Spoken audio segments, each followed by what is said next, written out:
I've been with the FBI for 20 years now, working out of the El Paso field office, and I thought I'd seen everything West Texas had to offer. The desert has a way of keeping secrets, holding them in the dry wind and endless sky until they fade into dust and memory. But nothing prepared me for what we found on that abandoned stretch between Odessa and Pecos. My name is Reeves Halden, Special Agent with the Federal Bureau of Investigation. This is my account of what happened in the fall of 2023, and I'm writing it down because the official report doesn't tell the whole story. It can't. There are things that happened out there that don't fit into boxes on government forms, things that make you question what you know about the world. It started with a missing person case that shouldn't have been ours. Local matter, really. A truck driver named Vernon Pike failed to complete his route from Midland to El Paso. His rig was found at an abandoned rest stop off Highway 285. Engine still running, driver's door hanging open. No sign of Vernon, no sign of struggle. Just an empty cab with half a cup of coffee still warm on the dashboard and a ham sandwich with one bite taken out of it sitting on the passenger seat. The Reeves County Sheriff's Department handled it initially. Standard procedure. They searched the area, found nothing, filed their reports. Then 2 weeks later, another one. Sandra Meeks, a pharmaceutical sales rep driving through on her way to a conference in Carlsbad. Her Honda was found at the same rest stop, keys in the ignition, purse on the seat, phone showing the last call made to her husband at 9:47 p.m. She told him she was pulling over to check her tire pressure. She never made it home. When the third disappearance happened, the FBI got involved. That's when I got the call from Field Marshal Denton Rourke, my supervisor. He wanted me to drive out there with my partner, Marta Elwood, and take a look. 3 missing persons from the same location in 6 weeks was a pattern, and patterns are what we pay attention to. Marta and I left El Paso just after dawn. The drive took us through miles of nothing, the kind of landscape that makes you understand why people go crazy out here. Flat, brown earth stretching to the horizon in every direction, broken only by the occasional pump jack nodding slowly like a prehistoric bird drinking from the ground. The sky was that washed-out blue you only get in the desert, pale and infinite. Tell me again why we're driving 4 hours to look at an empty parking lot, Marta said. She was driving, one hand on the wheel, the other holding a travel mug of coffee that had gone cold an hour ago. Marta was good people, the kind of agent who did everything by the book, but never lost sight of the fact that we were dealing with real lives, real families waiting for answers. Because 3 people don't just vanish from the same spot without a reason, I said. And because Rourke thinks there might be something we're missing. What does local PD think? They think it's a serial. Someone watching the rest stop, waiting for solo travelers. But there's no evidence of that, no witnesses, no surveillance footage, no forensics. There's never nothing, Marta said. There's always something. She was right, of course. There's always something. That's what they teach you at Quantico, what 20 years of fieldwork confirms over and over. Evidence doesn't lie, and it doesn't disappear completely. You just have to know where to look. We reached the rest stop a little after 11. It was exactly as depressing as I'd expected. The place had been shut down by the State Highway Department maybe 5 years ago, left to decay in the relentless Texas sun. The main building was a low concrete structure, windows boarded up, walls covered in faded graffiti. The parking lot was cracked asphalt, weeds pushing through the gaps.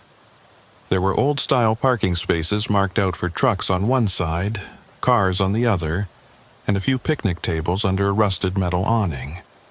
The whole place had that abandoned feeling, that sense of a space that people had left behind and forgotten. Except people hadn't forgotten it. 3 people had stopped here, and none of them had left. We parked next to a Reeves County Sheriff's cruiser. Deputy named Carter was supposed to meet us, show us around. I saw him sitting in the driver's seat, window down, hat pulled low over his eyes. Marta and I got out, and I heard the crunch of gravel under my boots, the whistle of wind through the empty building. It was hot, the kind of dry heat that pulls moisture from your skin, makes you reach for water every few minutes. "Deputy Carter?" I called out. He stirred, pushed his hat back, looked at us with eyes that had seen too many long shifts and not enough sleep. He was maybe 50, weathered face, the kind of cop who'd spent his whole career in small-town Texas and never wanted to be anywhere else. "You, the FBI?" he asked, climbing out of the cruiser. "Special Agent Halden, this is Special Agent Elwood," I said, showing him my credentials. "We appreciate you meeting us out here." Carter nodded, spit into the dirt. "Don't know what you're expecting to find that we didn't already see, but you're welcome to look. Place gives me the creeps, to be honest." "How so?" Marta asked. He shrugged. "Just does. Been patrolling this highway for 23 years. Never had a problem with this rest stop when it was open. Now it's like, I don't know. Something's off about it." I'd heard that kind of talk before.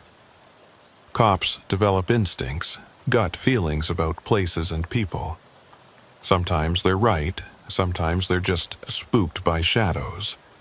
But I made a mental note of it anyway. "Walk us through what you found," I said. Carter led us across the parking lot toward the truck spaces. The asphalt was buckled and broken here, and I could see oil stains from years of big rigs idling in the Texas heat. He stopped at one spot, pointed down. "First victim, Vernon Pike, his rig was here. Engine running, driver's door open, no sign of Pike. We searched a 2-mile radius, brought in dogs, checked every building and drainage ditch, nothing." "What about his phone?" Marta asked. "Found it in the cab. Last call was to his dispatcher right on schedule. Said he was taking a 30-minute break, everything normal. That was 2:15 a.m. Dispatcher tried calling him back at 3:30 when he didn't check in. No answer. By the time we got here at dawn, the truck was the way I described."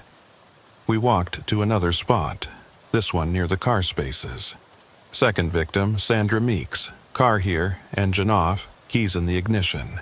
She called her husband around 9:47 p.m., said she was checking her tire pressure. Husband waited an hour, tried calling back, no answer. He called us around midnight. We found the car at 1:15 a.m. "Tire pressure actually low?" I asked. Carter shook his head. "All 4 tires perfect. No reason for her to stop." Third victim was a man named Daniel Cortez, electrician from Carlsbad.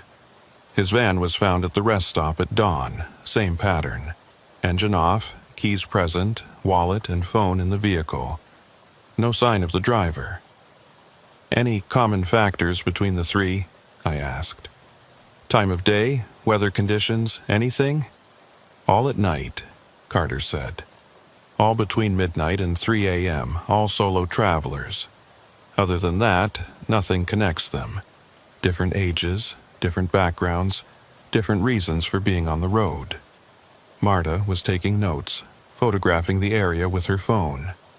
She walked over to the main building, tried the door. It was locked, a heavy chain wrapped around the handles. "Anyone been inside since it closed?" "Not that we know of," Carter said. "Highway department locked it up when they decommissioned the rest stop. We checked it after the first disappearance, but there was no sign of forced entry. No evidence anyone had been inside." I looked around, trying to see the place the way the victims would have seen it. Dark highway, middle of nowhere. Desperate need for a bathroom break or to stretch your legs. You pull in even though the place is obviously closed, because it's the only spot for 50 miles. You get out of your vehicle, and then... "What? Were the vehicles locked when you found them?" I asked. Pike's truck was unlocked, door open. Meeks and Cortez, doors closed but unlocked. That was interesting. If someone had taken them by force, you'd expect signs of struggle, doors left open, maybe belongings scattered. But these were neat, almost careful. Like the victims had gotten out of their vehicles willingly, locked the doors behind them, and walked away. Except they hadn't walked away. There was nowhere to walk to. We spent the next 2 hours going over the site, measuring distances, taking samples of the soil, photographing every angle. Marta found some old tire tracks, but they could have been from anyone, from any time in the past 5 years. I found a few cigarette butts near the picnic tables, collected them for DNA analysis, knowing it probably wouldn't lead anywhere. The sun was directly overhead when we finished, heat shimmering off the asphalt in waves. Carter had gone back to his cruiser, was sitting in the air conditioning, radio crackling with some distant conversation between dispatchers. Marta and I stood in the middle of the parking lot looking around at the emptiness. "What do you think?" she asked. "I think 3 people are missing and we don't have a single solid lead," I said. "But I also think Carter's right. Something's off about this place. You getting a bad feeling, Reeves?" I was, but I didn't want to say it out loud. Not yet. FBI agents don't work on bad feelings. We work on evidence and facts and logical deduction. But yeah, I was getting a bad feeling. The place was too quiet, too still. Even the wind seemed to die when it reached this spot, leaving everything in a kind of suffocating silence. "Let's check with Highway Department, see if we can get inside that building," I said. "And I want to pull traffic camera footage from the highway, see if we can track the victims' arrival times, see if anyone else stopped here around the same time." Marta nodded. "I'll call it in, get the warrant started." We drove back to Pecos, checked into a motel that had seen better days but at least had working air conditioning and Wi-Fi. I spent the evening on the phone with Rourke, briefing him on what we'd found, which was essentially nothing. He wasn't surprised. "These cases are always the hardest," he said. "No body, no crime scene, no witnesses, just empty space and questions. You ever work anything like this before?" I asked. There was a pause on the line, long enough that I thought we'd lost connection. Then Rourke said, "Once. Long time ago, up in Montana. Woman disappeared from a rest stop on I-90. Never found her. Never found any evidence of what happened. Case went cold, stayed cold. Sometimes people just vanish, Reeves. It's the part of this job that nobody likes to talk about." After we hung up, I sat on the edge of the motel bed, staring at the case file spread out in front of me. 3 faces stared back at me from their driver's license photos. Vernon Pike, 53, divorced, 2 grown kids. Sandra Meeks, 38, married, no children. Daniel Cortez, 41, single, lived alone. 3 ordinary people, living ordinary lives who made the mistake of stopping at the wrong place at the wrong time. I fell asleep around midnight, the files still scattered across the bed, the air conditioner rattling in the window. I dreamed about the rest stop, about standing in that empty parking lot under a sky full of stars, waiting for something I couldn't name. In the dream, I heard a voice calling my name, distant and distorted, like a radio signal breaking up. I walked toward the sound, toward the dark building with its boarded windows, and just as I reached the door, I woke up. The room was dark, the red glow of the alarm clock showing 3:17 a.m. I lay there listening to the silence, and for reasons I couldn't explain, I felt grateful to be in this cheap motel room and not out there in the desert, alone in the dark. We got access to the rest stop building 2 days later. The highway department sent someone out with keys. A supervisor named Bill Hutchins who didn't seem thrilled about being pulled away from his office to babysit a couple of federal agents. He was a big man, probably played football in high school, now running to fat in his 50s, wearing a polo shirt with the state highway logo and jeans that had never seen a day of actual work. "Don't know what you expect to find in there," he said, working the lock with the hands that shook slightly. I noticed that, filed it away. "Place has been locked up since 2018. Nobody's been inside except for our safety inspection crew, and that was 3 years ago." The chain came off with a rattle of metal on metal. Hutchins pulled the door open, and we were hit with a wave of stale air that smelled like dust and decay and something else. Something I couldn't quite identify. It wasn't rot, not exactly, but it was organic, unpleasant. "Jesus," Marta said, covering her nose. "When's the last time anyone opened this place up?" "Like I said, 3 years," Hutchins said. He didn't make any move to go inside. "You want me to wait out here?" "Yeah, that'd be fine," I said. "We'll let you know when we're done." Marta and I stepped inside, and Hutchins pulled the door shut behind us, leaving us in darkness. I pulled out my flashlight, clicked it on, and the beam cut through the gloom to reveal what had once been a standard highway rest stop facility. We were in a small lobby area, maybe 20 feet by 20 feet. There was an information board on one wall. The papers behind the glass yellowed and curled with age. A drinking fountain that probably hadn't worked in a decade. 2 hallways led off from the lobby, one marked men and one marked women. The floor was covered in a fine layer of dust, undisturbed except for our own footprints. That was the first thing that struck me.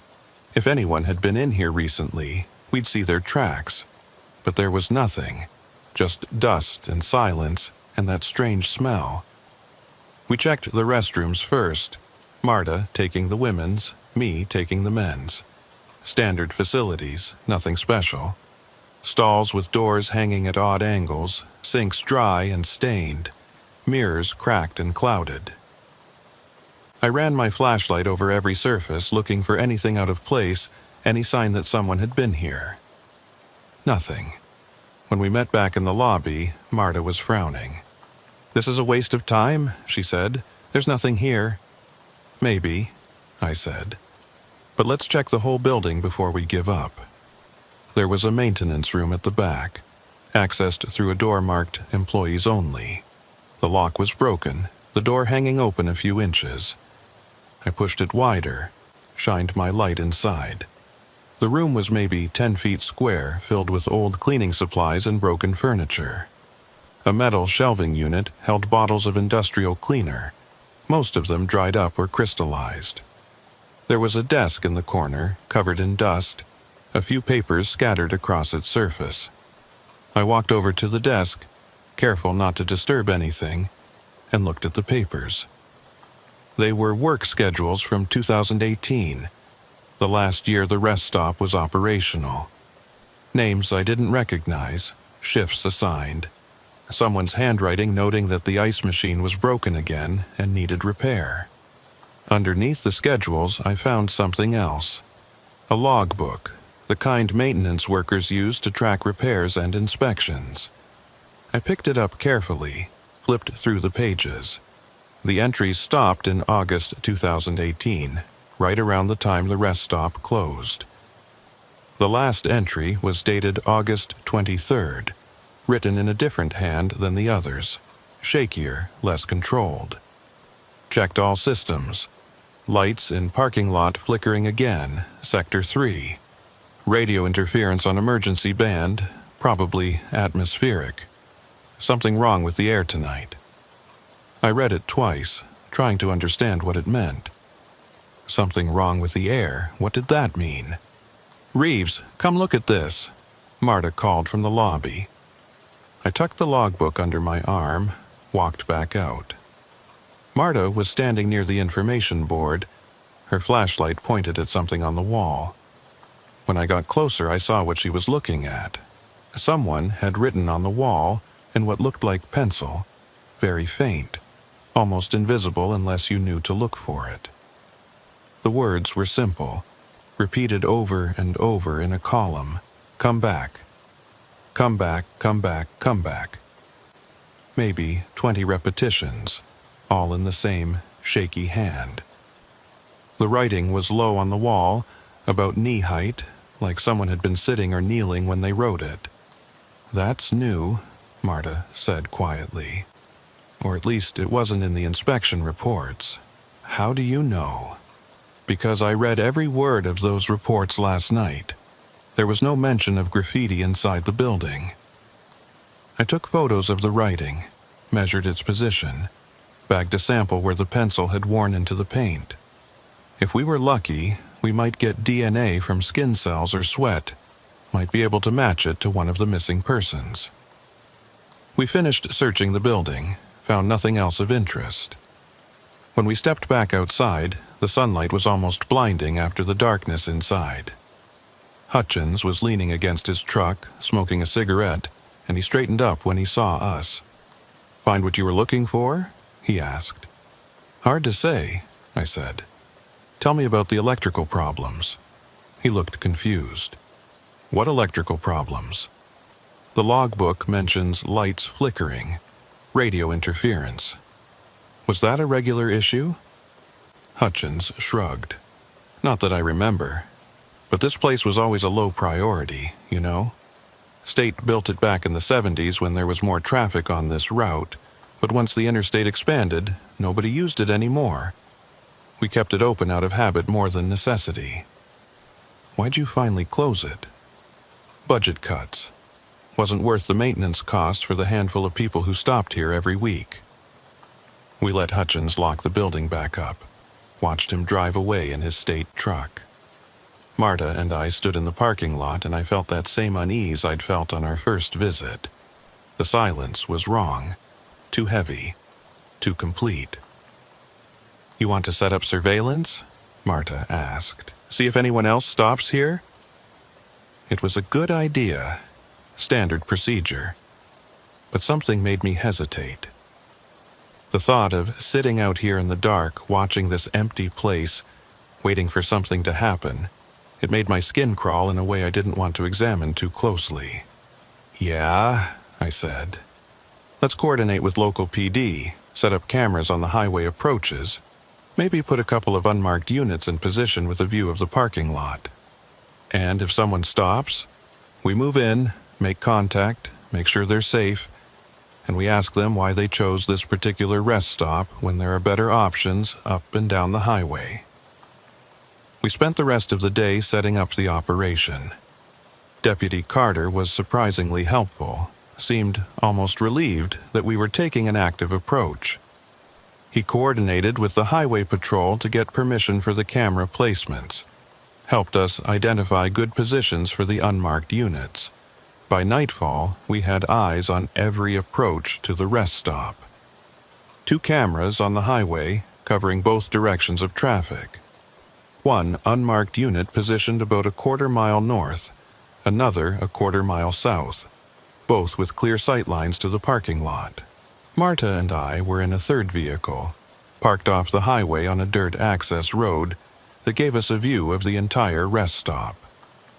The sun went down around 7, and we settled in for what we knew would be a long night. Marta had brought coffee and sandwiches, and we took turns watching and dozing, keeping in radio contact with the other units. Nothing happened for the first 3 hours. A few vehicles passed on the highway, but nobody slowed down. Nobody pulled into the rest stop.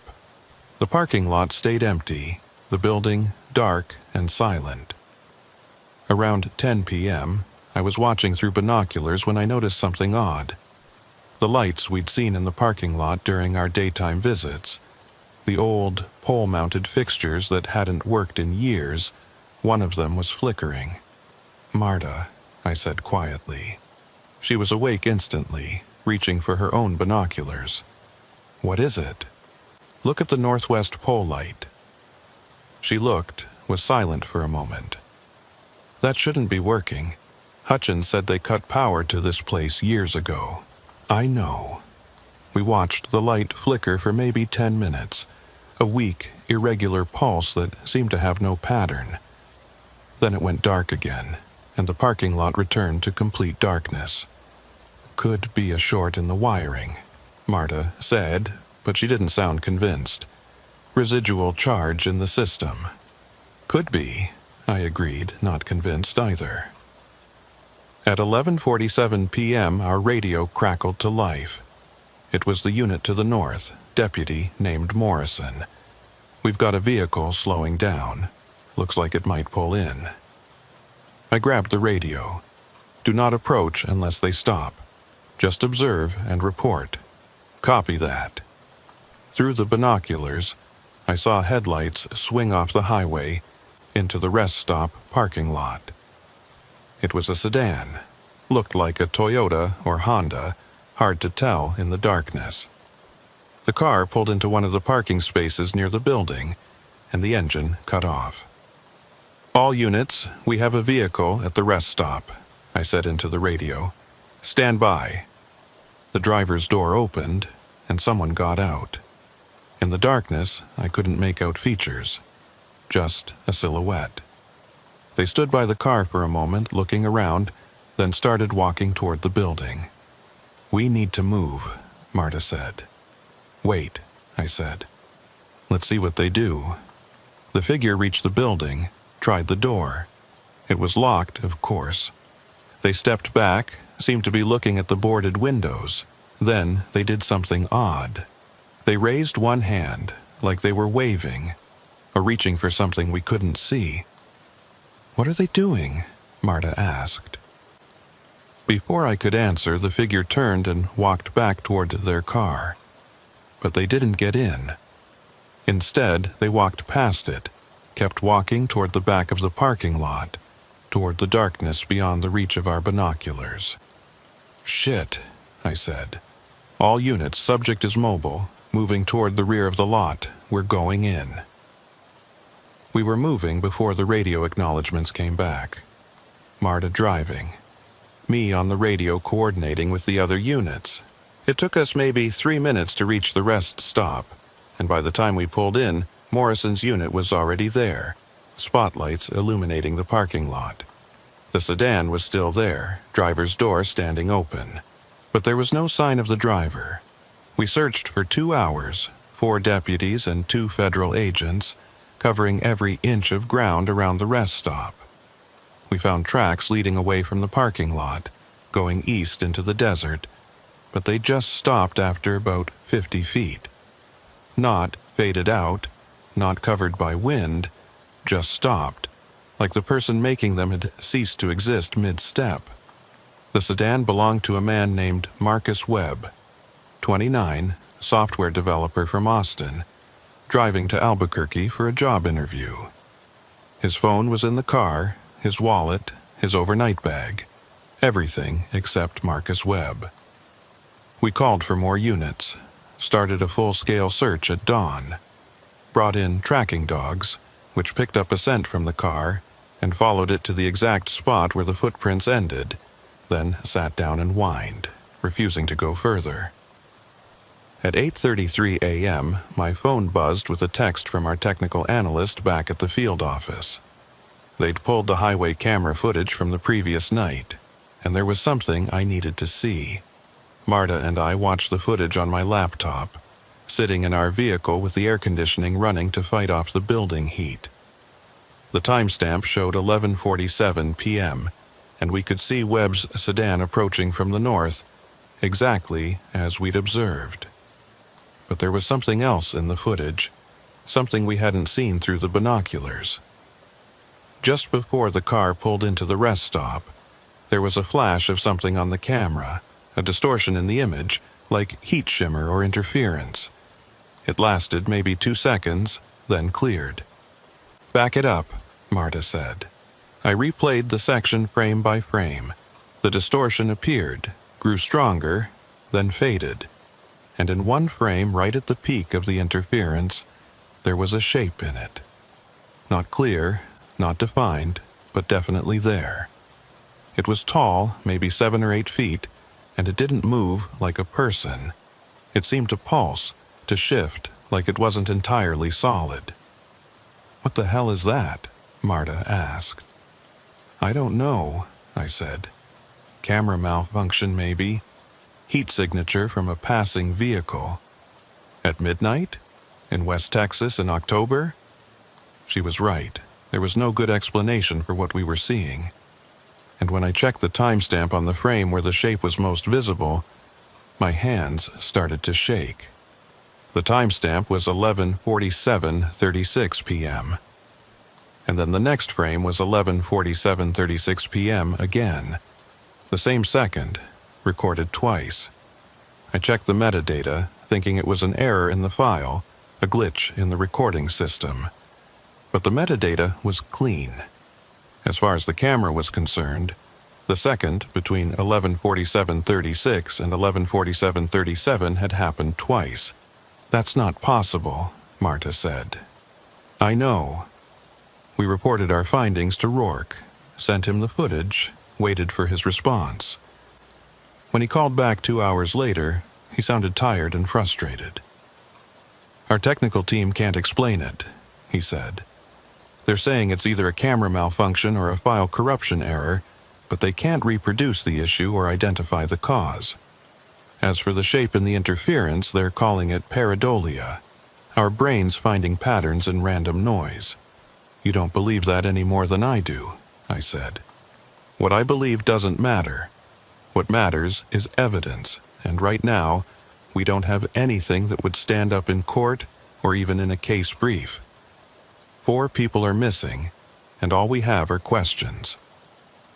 After we hung up, Marta and I sat in silence for a while, watching the rest stop through the windshield. In the harsh morning light, it looked ordinary, harmless. Just another piece of abandoned infrastructure slowly being reclaimed by the desert. We need to stay another night, I said. Run the surveillance again. See if we can catch whatever's happening here. Marta looked at me, and I saw the same unease in her eyes that I was feeling. But she nodded. Yeah, we do.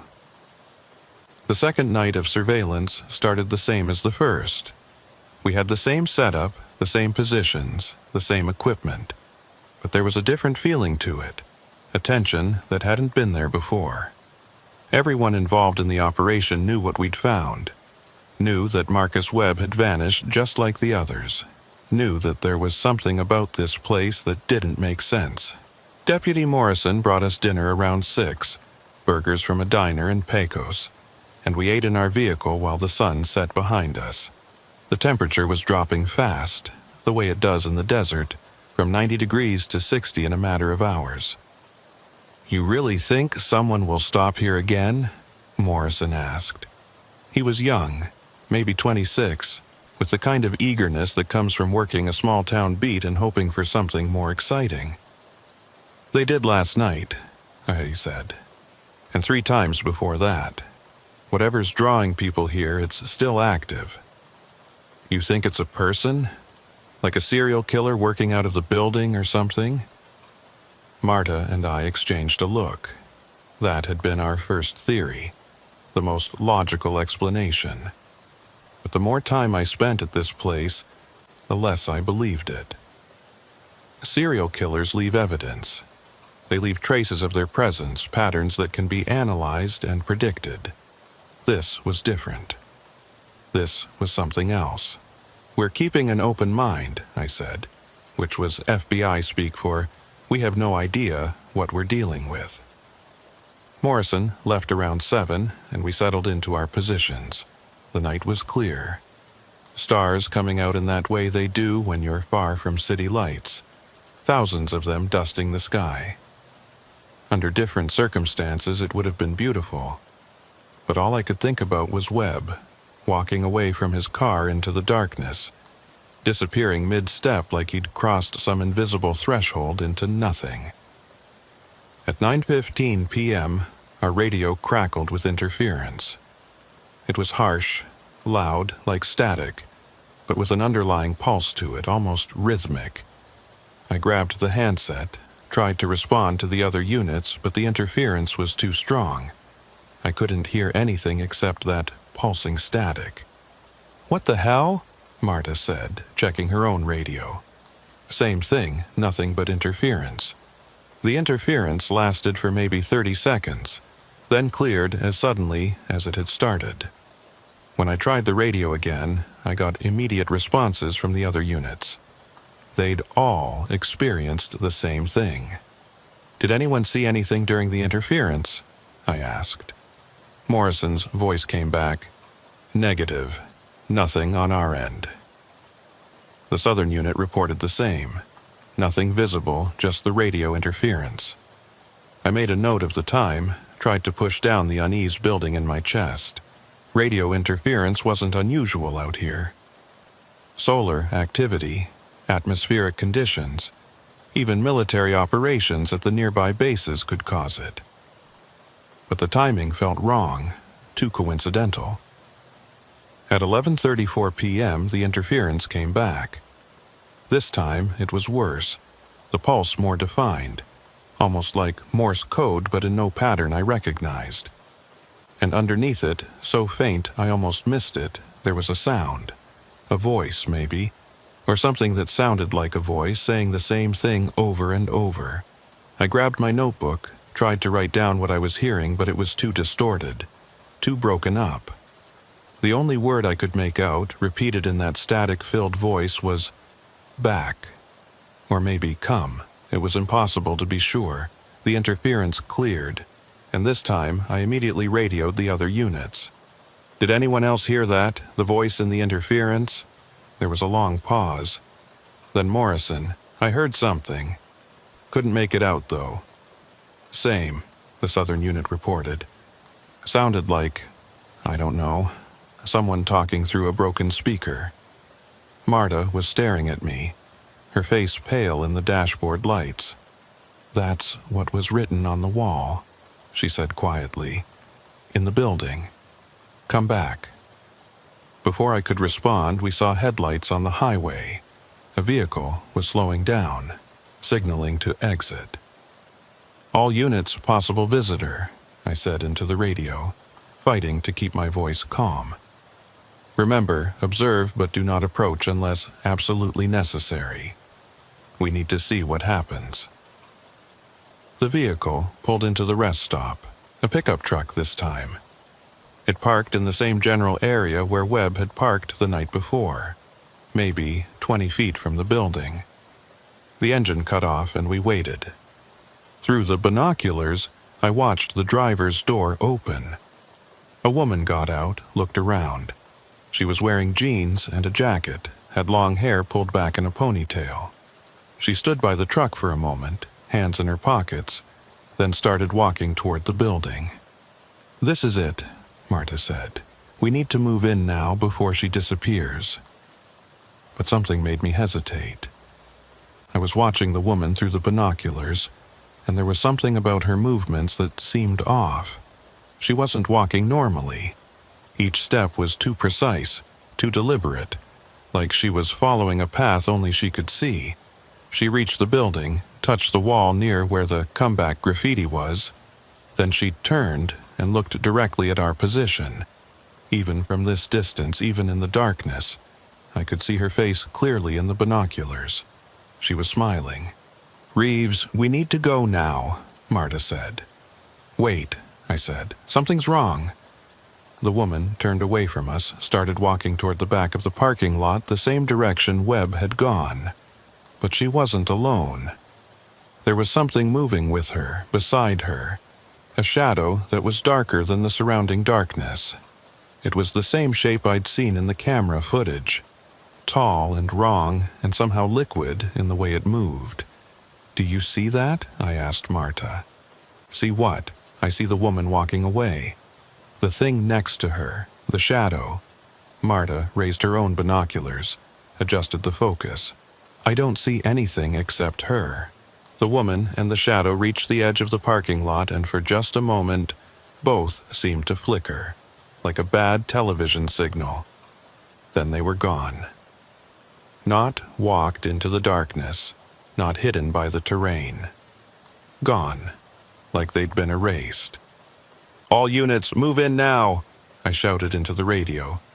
We were out of the vehicle and running before the responses came back. flashlights cutting through the darkness, boots hammering on broken asphalt.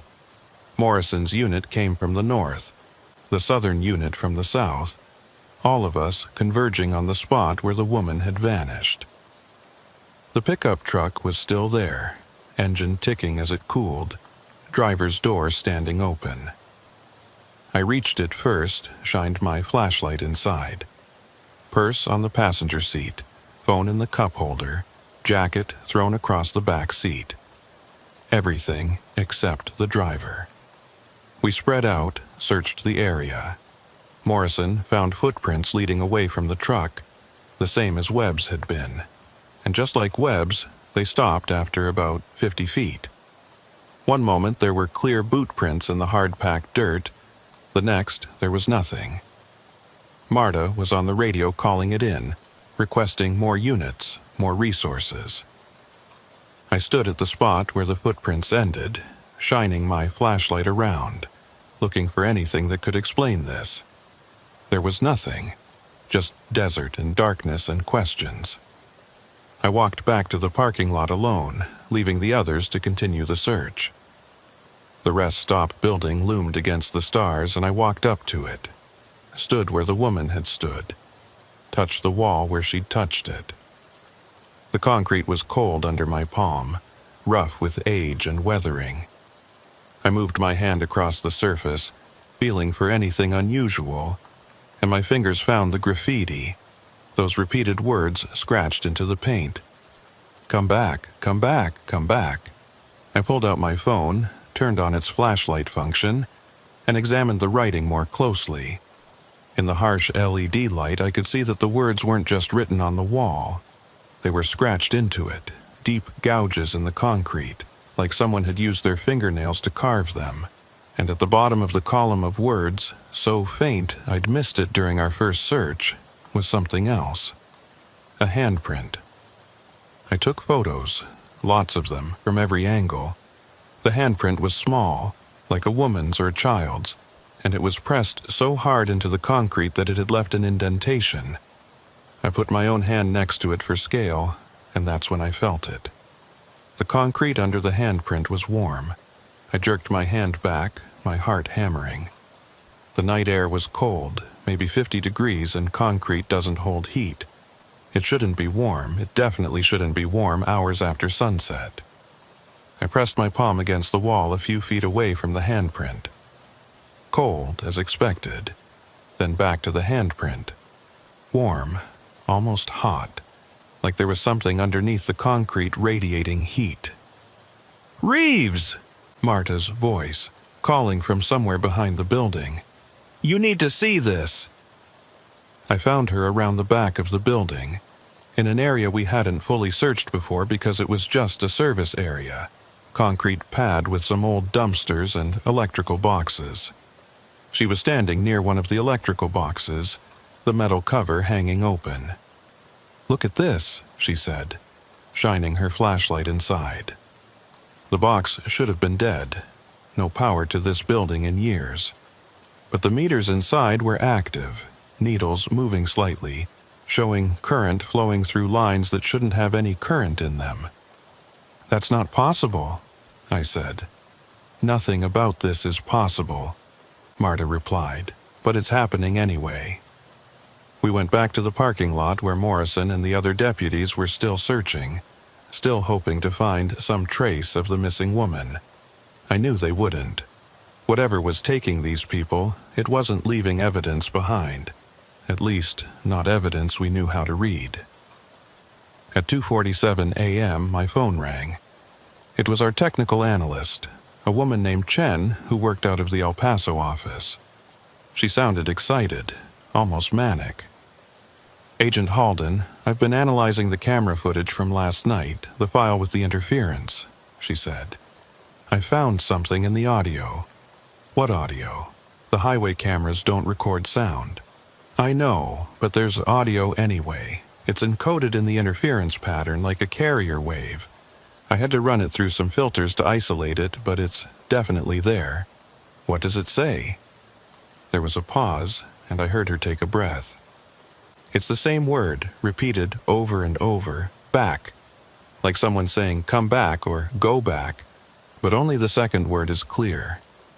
The rest is too degraded to make out. And Agent Halden? The voice doesn't sound human. The pitch is wrong, the resonance.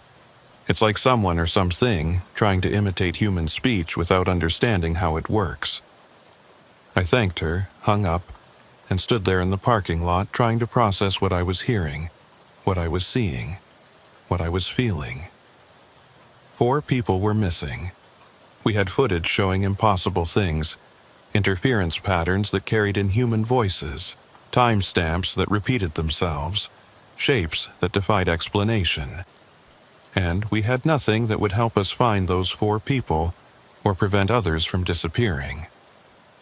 We need to close this rest stop, Marta said. Put up barriers, divert traffic, whatever it takes to keep people away. On what grounds? Disappearances at a public location. The highway department will fight us, say we're overreacting. Then we go over their heads, talk to the state, the governor if we have to. This place is dangerous. She was right, of course. But I also knew how the bureaucracy worked. It would take days, maybe weeks, to get approval for something like that. And in the meantime, people would keep using this highway, keep seeing this rest stop, keep pulling over, keep disappearing. The sun came up, and with it came more units, more resources. The state police sent a helicopter, which spent 3 hours flying search patterns over the desert. They found nothing. The county brought in a mobile command center, set it up in the parking lot, and suddenly the abandoned rest stop was full of people and activity. But for all the manpower, for all the technology, we were no closer to understanding what was happening here. At noon, Rourke called. "I'm pulling you out," he said. "Both of you. You've been on this for 4 days straight and you're running on fumes. The state police are taking over the search operation." "We can't just leave," I protested. "We're the only ones who have seen what's really happening here." "That's exactly why you're leaving," Rourke said. "You're too close to this, Reeves. You're starting to see things that might not be there, connecting dots that don't connect. You need rest, perspective, and distance.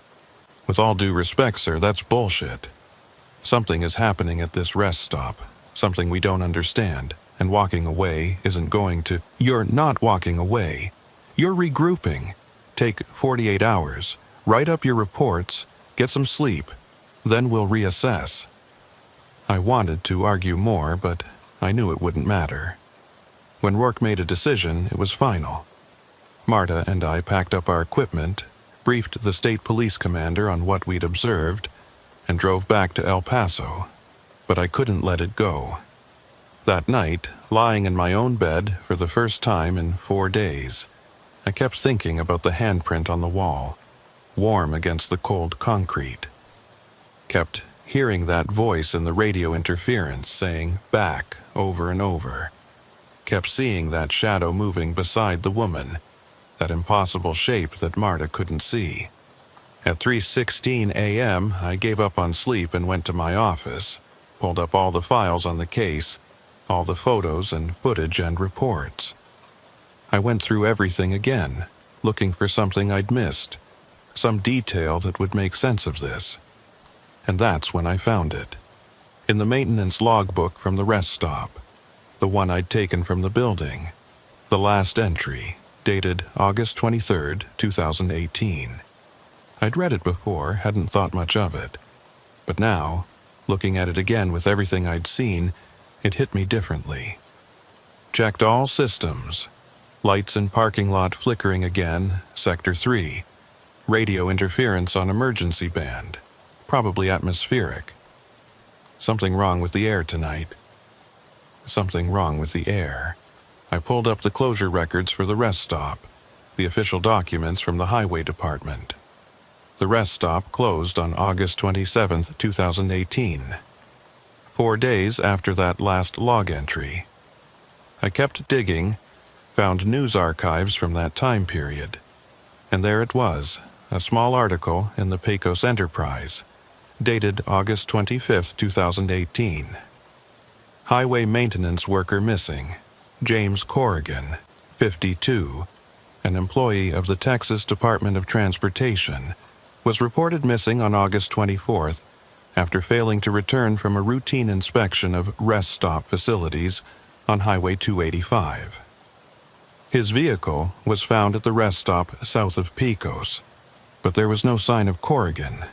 Sheriff's Department is investigating. I searched for follow-up articles, found nothing. The case had just disappeared, like James Corrigan himself. He wasn't the first. He was victim zero, and we'd all been so focused on the recent disappearances that nobody had connected them to a maintenance worker who'd vanished the week the rest stop closed. I called Marta, woke her up, told her what I'd found. She was silent for a long time. "So, what are you saying?" she asked finally. "That whatever's happening there started 5 years ago?" "I'm saying it might be older than that. The log mentions the lights flickering again, like it was a recurring problem, and the radio interference was happening back then too. We need to pull maintenance records, talk to people who worked there, find out how long this has been going on." "Yeah," I said, "we do." But even as I said it, I knew it wouldn't matter. We could trace the history back as far as we wanted, could document every strange occurrence and every disappearance. But it wouldn't tell us what was actually happening, wouldn't give us a way to stop it. Because some things, I was starting to realize, couldn't be stopped. They could only be avoided. Despite Rourke's orders, I went back to the rest stop the next night. Alone this time. Marta tried to talk me out of it, said I was being reckless, said if something happened to me there'd be nobody to witness it. But I had to see for myself, had to try to understand. I parked my vehicle a quarter-mile away, walked to the rest stop in darkness. It was close to midnight when I arrived, the sky clear and cold, stars so bright they cast shadows. The place was empty, the state police having concluded their search and moved on to other cases. The parking lot was silent except for the wind, which made a lonely whistling sound through the gaps in the boarded windows. I stood in the middle of the lot, exactly where I'd seen the woman disappear. The asphalt was cracked here, and something about the cracks caught my attention. They formed a pattern, radiating out from a central point like a spider web or ripples on water. I knelt down, ran my fingers along the cracks, feeling the rough edges. The concrete was warm. I pulled out my thermal imaging camera, one I'd borrowed from the equipment locker without signing it out. Through the viewfinder, I could see what my hands were feeling. There was a heat signature in the parking lot, a spot maybe 10 feet across that was warmer than the surrounding area. And it was pulsing, the temperature rising and falling in a slow, steady rhythm. I took readings, documented everything. The temperature differential was small, maybe 5 or 6 degrees, but it was definitely there. And it was centered on the exact spot where the footprints had ended. At 12:47 a.m., the radio in my vehicle started crackling with interference. I could hear it from where I was standing, that same pulsing static I'd heard before. I walked back to the vehicle, picked up the handset, listened. The voice was clearer now, maybe because I was alone, maybe because I was listening for it. It was saying "back" over and over, but I could hear other sounds underneath it now. Breathing, maybe. Or wind. Or something that wasn't quite either. I grabbed my flashlight, walked towards the building. The front door was still chained shut, but I didn't want to go inside anyway. I went around to the side where the handprint was, where the wall was warm. In the beam of my flashlight, the graffiti seemed deeper, more pronounced than it had been. "Come back, come back, come back." And the handprint, that small, pressed shape in the concrete, was glowing faintly. Not bright, not obvious, but definitely luminescent. A pale green glow like old watch dials. I reached out to touch it, then stopped myself. Some instinct, some survival mechanism screaming at me not to make contact. Instead, I took more photos, more readings, trying to document something that couldn't be documented. That's when I heard the sound behind me. Footsteps, slow, measured, coming from the parking lot. I spun around, my hand going to my service weapon, flashlight beam cutting through the darkness. There was someone standing by my vehicle. A man, I thought, tall and thin, dressed in what looked like a highway department uniform. He wasn't moving, just standing there facing me. "James Corrigan," I called out. "Is that you?" The figure didn't respond, didn't move, and in the beam of my flashlight I could see that something was wrong with it. The proportions were off, arms too long, legs bending at odd angles.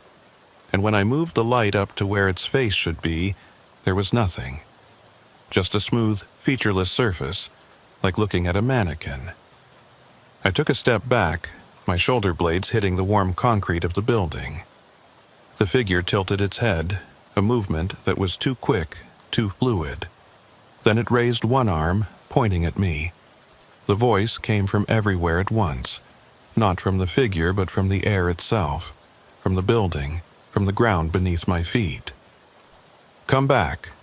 Not a request, a command. Or maybe a warning. I ran. Not proud of it, but I ran. Back to my vehicle. Engine starting on the first try by some miracle. I didn't look back until I was on the highway a mile away, and when I did look in the rearview mirror, I could see the rest stop receding in the darkness. And standing in the middle of the parking lot, illuminated by my taillights, was that figure. Still watching. Still pointing. I drove straight to El Paso. Didn't stop. Didn't slow down. By the time I got to the office, the sun was coming up and my hands had finally stopped shaking. I wrote my report that day. All of it, everything I'd seen and heard and felt. I knew how it would sound, knew that without Marta to corroborate it, I'd be facing a psych eval and probably suspension. But I wrote it anyway, because it was the truth. Rourke read it in silence, his face giving nothing away. When he finished, he set the papers down and looked at me across his desk. "You went back there alone," he said, "against direct orders." "Yes, sir." "And you expect me to believe this? Glowing handprints and figures with no faces? I expect you to read the evidence. The thermal readings, the photos, the audio from the radio interference. It's all documented." Rourke was quiet for a long time. Then he said something I didn't expect. "You're not the first agent to see something out there." I stared at him. "What?" "That case I mentioned, the one in Montana. The agent who worked it, she saw things too. Impossible things. She wrote a report just like this one, full of details that couldn't be explained, evidence that couldn't be reconciled with reality. We buried it, called it stress, fatigue, suggested she take some time off. Did she take time off?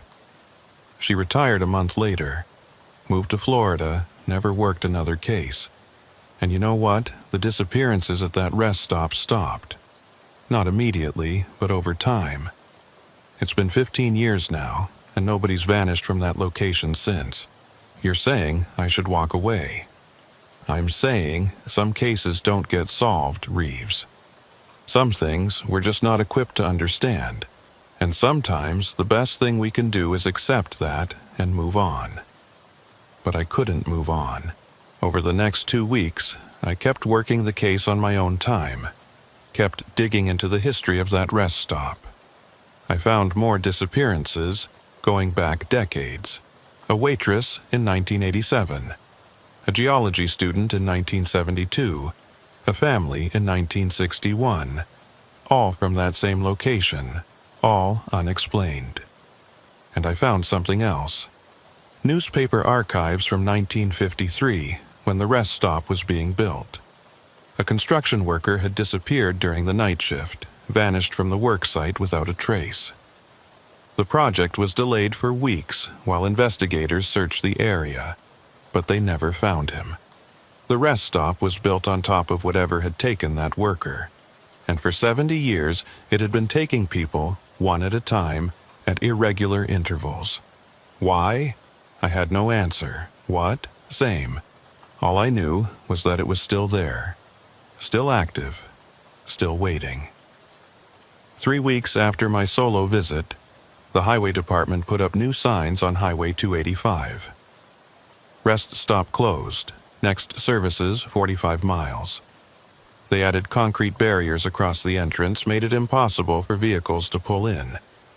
It wasn't enough, but it was something. I stayed with the Bureau for another year, working other cases, never mentioning the rest stop unless someone asked directly. Marta, transferred to the Houston office, said she needed a change of scenery. We still talk sometimes, but we never discuss what we saw out there. The official case file lists 4 people missing, presumed dead, cause unknown. The investigation is classified as open but inactive. That's FBI speak for "we gave up." But I didn't give up.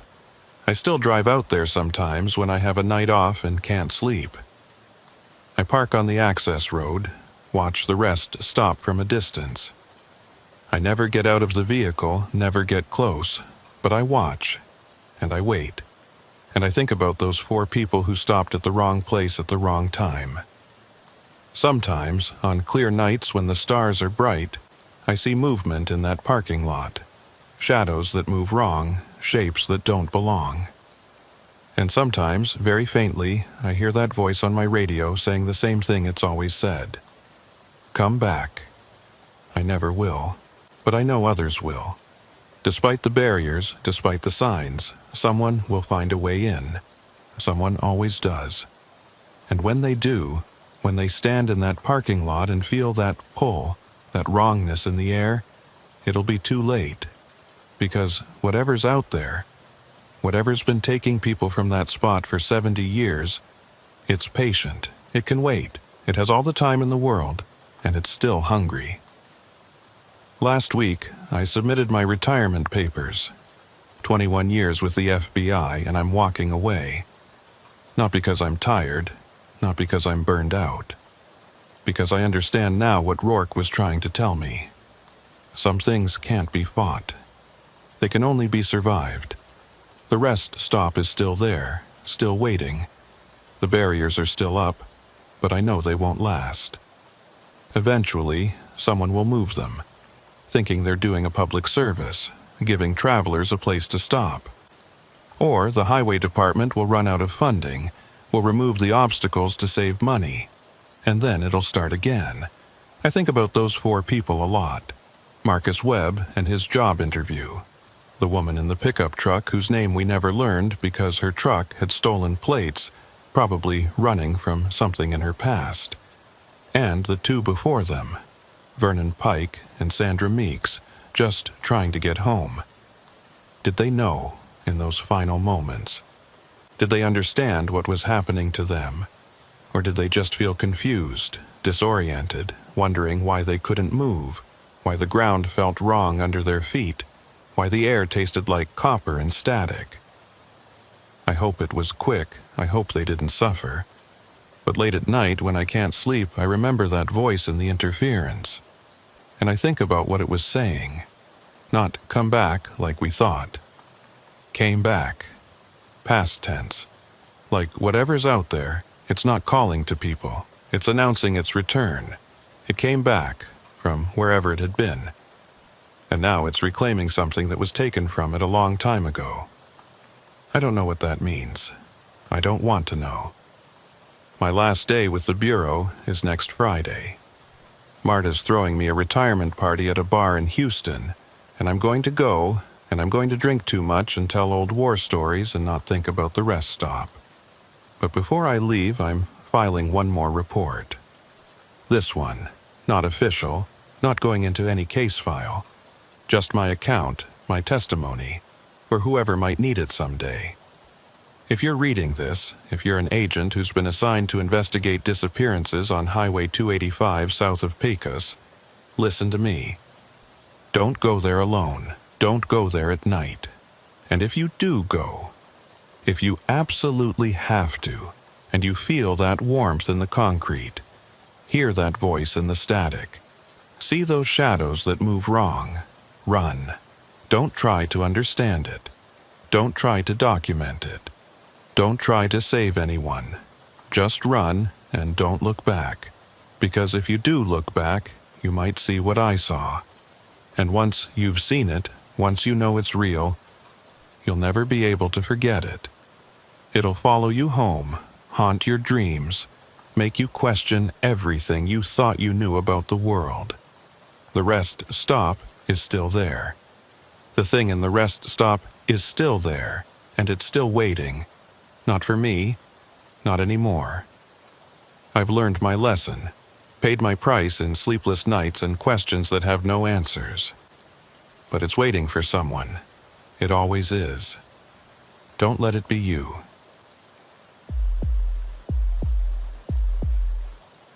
Houston in August is its own kind of hell. The heat doesn't just sit on you, it crawls inside your clothes, fills your lungs, makes every breath feel like you're drowning in warm water. I've worked out of the Houston field office for 12 years now, and I still haven't gotten used to it. My name is Caleb Moreau, Special Agent with the Federal Bureau of Investigation, and this is my account of what happened in the Montrose District during 3 nights in August 2023. The case came to us on a Tuesday morning, routing through the usual channels. 3 separate incidents, 3 different residences, all within a 6-block radius. The Houston Police Department had worked them individually at first, treating each as a standard breaking and entering, but when the crime analysts noticed the pattern, they kicked it up to us. I remember sitting in the conference room with Sierra Winford, our crime analyst, looking at the map she'd put together. 3 red dots in a tight cluster, all high-end apartments and converted warehouses, the kind of places that went for $3,000 a month and came with exposed brick and original hardwood floors. Young professionals lived there, tech workers and lawyers and medical residents, people with money and busy schedules who didn't have time to notice what was happening in their building until it was too late. "Talk me through it," I said, drinking coffee that had gone cold an hour ago. It was 7 in the morning, and I'd been up since 4, couldn't sleep, kept thinking about the preliminary reports I'd read the night before. Sierra was young, maybe 27, with the kind of sharp intelligence that made her better at this job than people twice her age. She'd come to the Bureau straight out of MIT, turned down offers from every tech company in Silicon Valley because she wanted to do something that mattered. I respected that. "First incident, August 9th, she said, pulling up photos on the screen. Apartment 4B in the Ashland Lofts. Resident is a woman named Michelle Voss, 32, works as a pharmaceutical rep. She comes home around 9 p.m., everything normal, goes to bed around 11. At exactly 2:17 a.m., the power in her apartment cuts out." "Just her apartment?" I asked. "Just hers. Buildings on a shared electrical system, nobody else lost power. When the lights came back on at 2:34 a.m., she found her front door standing open and her security camera system completely dead. Forced entry? No sign of it. Door wasn't damaged, locks weren't picked. It was just open. I looked at the photos. The apartment was expensive, minimalist, the kind of place that looked like it belonged in a design magazine. Everything was neat, ordered, nothing disturbed. Except for the open door and the dead security system. What did she report missing? "That's the thing," Sierra said. "Nothing. She did a full inventory with HPD and everything was accounted for. Jewelry, electronics, cash, all there. Whoever came in didn't take anything. So what did they want? That's what we need to find out." The second incident happened 3 nights later, August 12th. Different building, the Morrison Heights complex, apartment 7F. Resident was a man named David Park, 29, software engineer working for one of the oil and gas companies downtown. Same pattern. Power cut at 2:17 a.m., came back at 2:34 a.m. Front door found standing open. Security cameras dead. Nothing stolen. Nothing disturbed. Just that open door, like an invitation or a warning. The third incident was the one that got the Bureau involved. August 15th, the Meridian Towers, apartment 12C. Resident was Elena Vasquez, 41, emergency room physician at Memorial Hermann. She was working a night shift when it happened, came home at 7 in the morning to find her door open and her cameras dead. But this time, there was something different. Elena's boyfriend had been sleeping in the apartment, a guy named Marcus who worked construction. When HPD interviewed him, he said he'd woken up around 2:30 to find the power out and the bedroom door open. He'd gotten up to check the circuit breaker, and that's when he'd seen something in the hallway. "A person?" the officer had asked. "I don't know," Marcus said. "It was too dark, but there was something there. I could feel it, like someone was watching me." By the time he found his phone and turned on the flashlight, whatever had been there was gone. The front door was open, the hallway empty. Power came back on a few minutes later, and he called the police. HPD processed all 3 scenes, found nothing. No fingerprints, no DNA, no trace evidence. Whoever was getting into these apartments, they weren't leaving anything behind except questions. "Could be someone in the buildings," I said, studying the map. "Maintenance worker, someone with access to the electrical systems and master keys." HPD thought of that, Sierra said. They interviewed everyone with building access at all 3 locations. Maintenance staff, property managers, cleaning crews. All of them have alibis for at least one of the incidents. What about the security footage from the buildings themselves?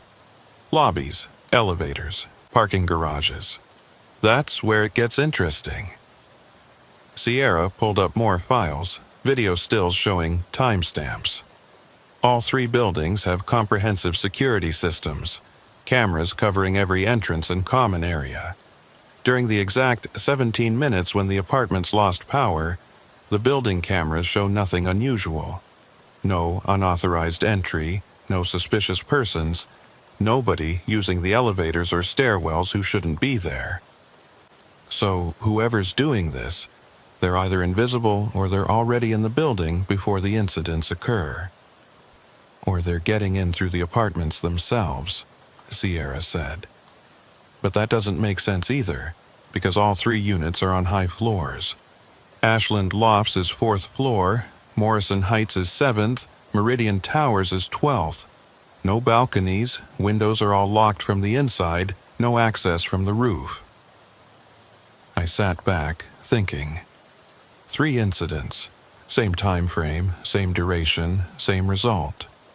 The 17-minute window was too precise to be coincidence. That level of timing suggested planning, rehearsal. Someone who knew exactly what they were doing and how long it would take. The cameras in the apartments, I said. Were they networked or local storage? Mix of both. Voss and Vasquez had cloud-connected systems. Park had local storage on a hard drive. All 3 were completely wiped. Not just turned off, wiped. Like someone went in and deliberately erased every second of footage. "Can we recover any of it?" Sierra shook her head. "I've got our tech team looking at the drives, but whoever did this knew what they were doing. The data isn't just deleted, it's been overwritten multiple times. Professional-grade data destruction." That bothered me more than anything else. Breaking into apartments was one thing. Even doing it without leaving evidence showed skill. But the level of technical sophistication required to wipe security footage that thoroughly, that suggested something more than a regular burglary crew. "We need to talk to the victims," I said. "Face to face, not just read the HPD reports. I want to hear their stories in their own words." We started with Michelle Voss. She lived in the Ashland Lofts, and when we met her in the lobby of her building, I could see she was scared. She was dressed for work in a business suit, heels clicking on the polished concrete floor.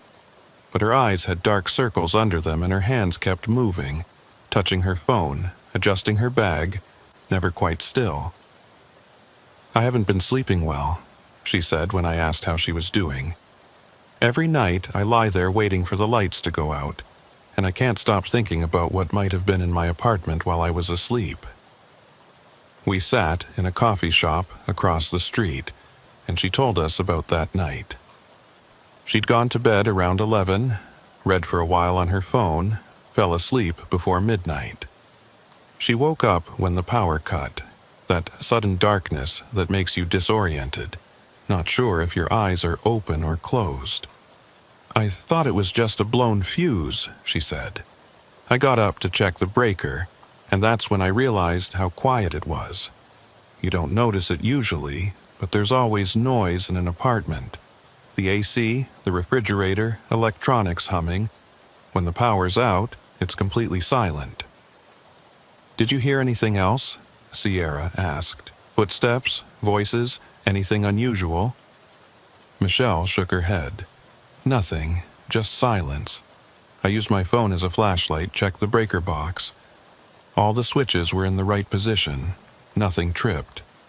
I was standing there trying to figure out what to do when the power just came back on, like someone flipped a switch.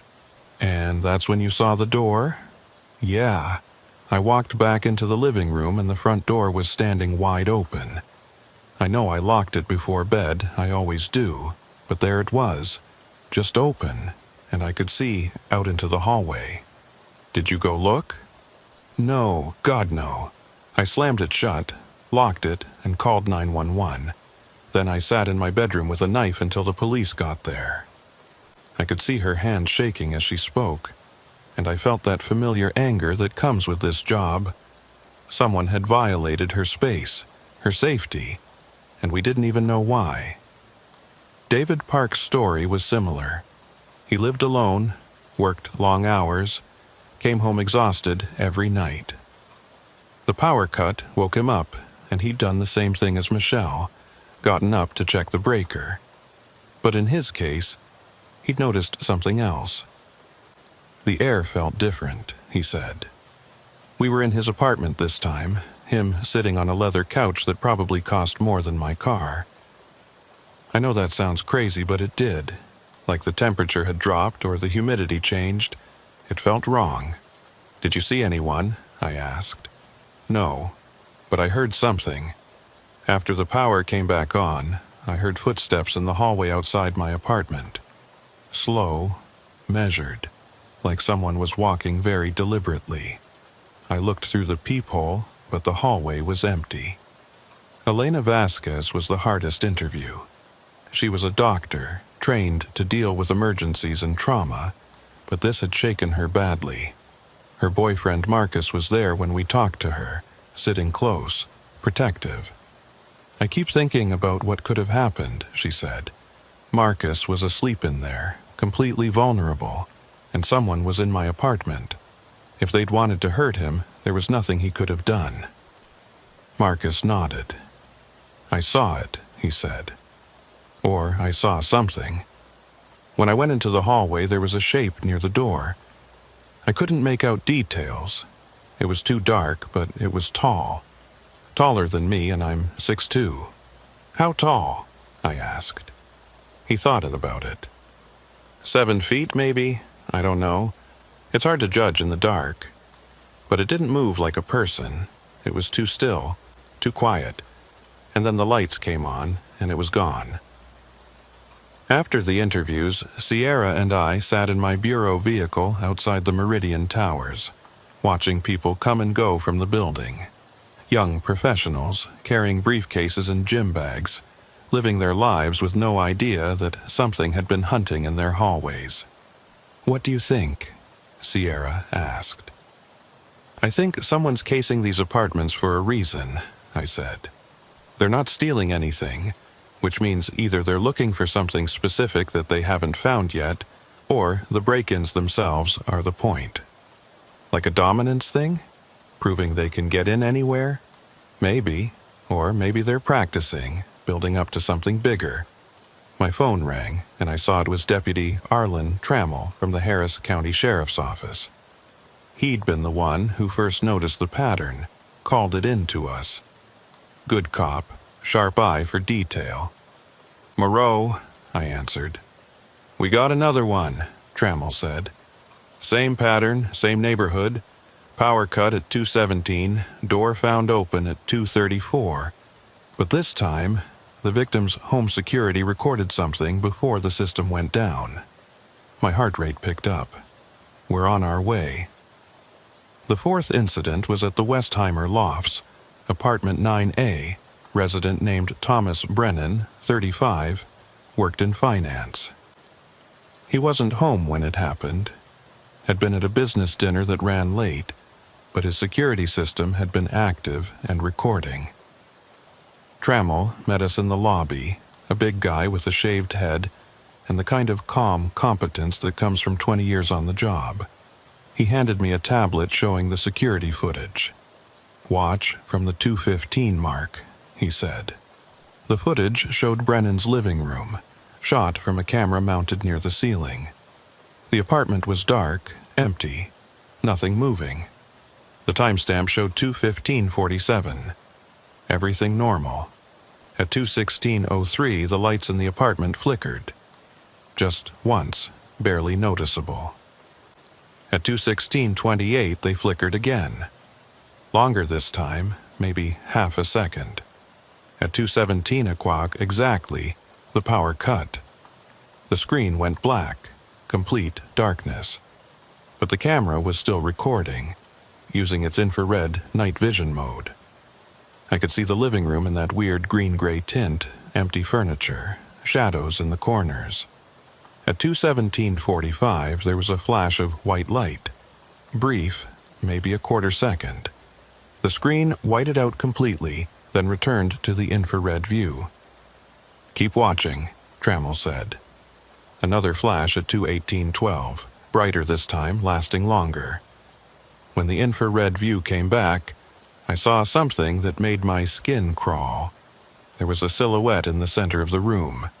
Tall, thin, standing perfectly still. The infrared camera couldn't pick up details, just a dark shape against the lighter background. But the proportions were wrong.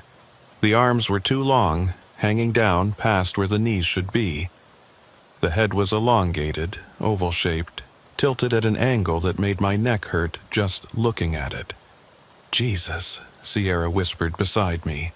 Another flash at 2:19:33. When the view returned, the silhouette had moved. It was closer to the camera now, maybe 10 feet away. Still perfectly motionless, but in a different position, like it had teleported rather than walked. Flash at 2:21:04. Closer still.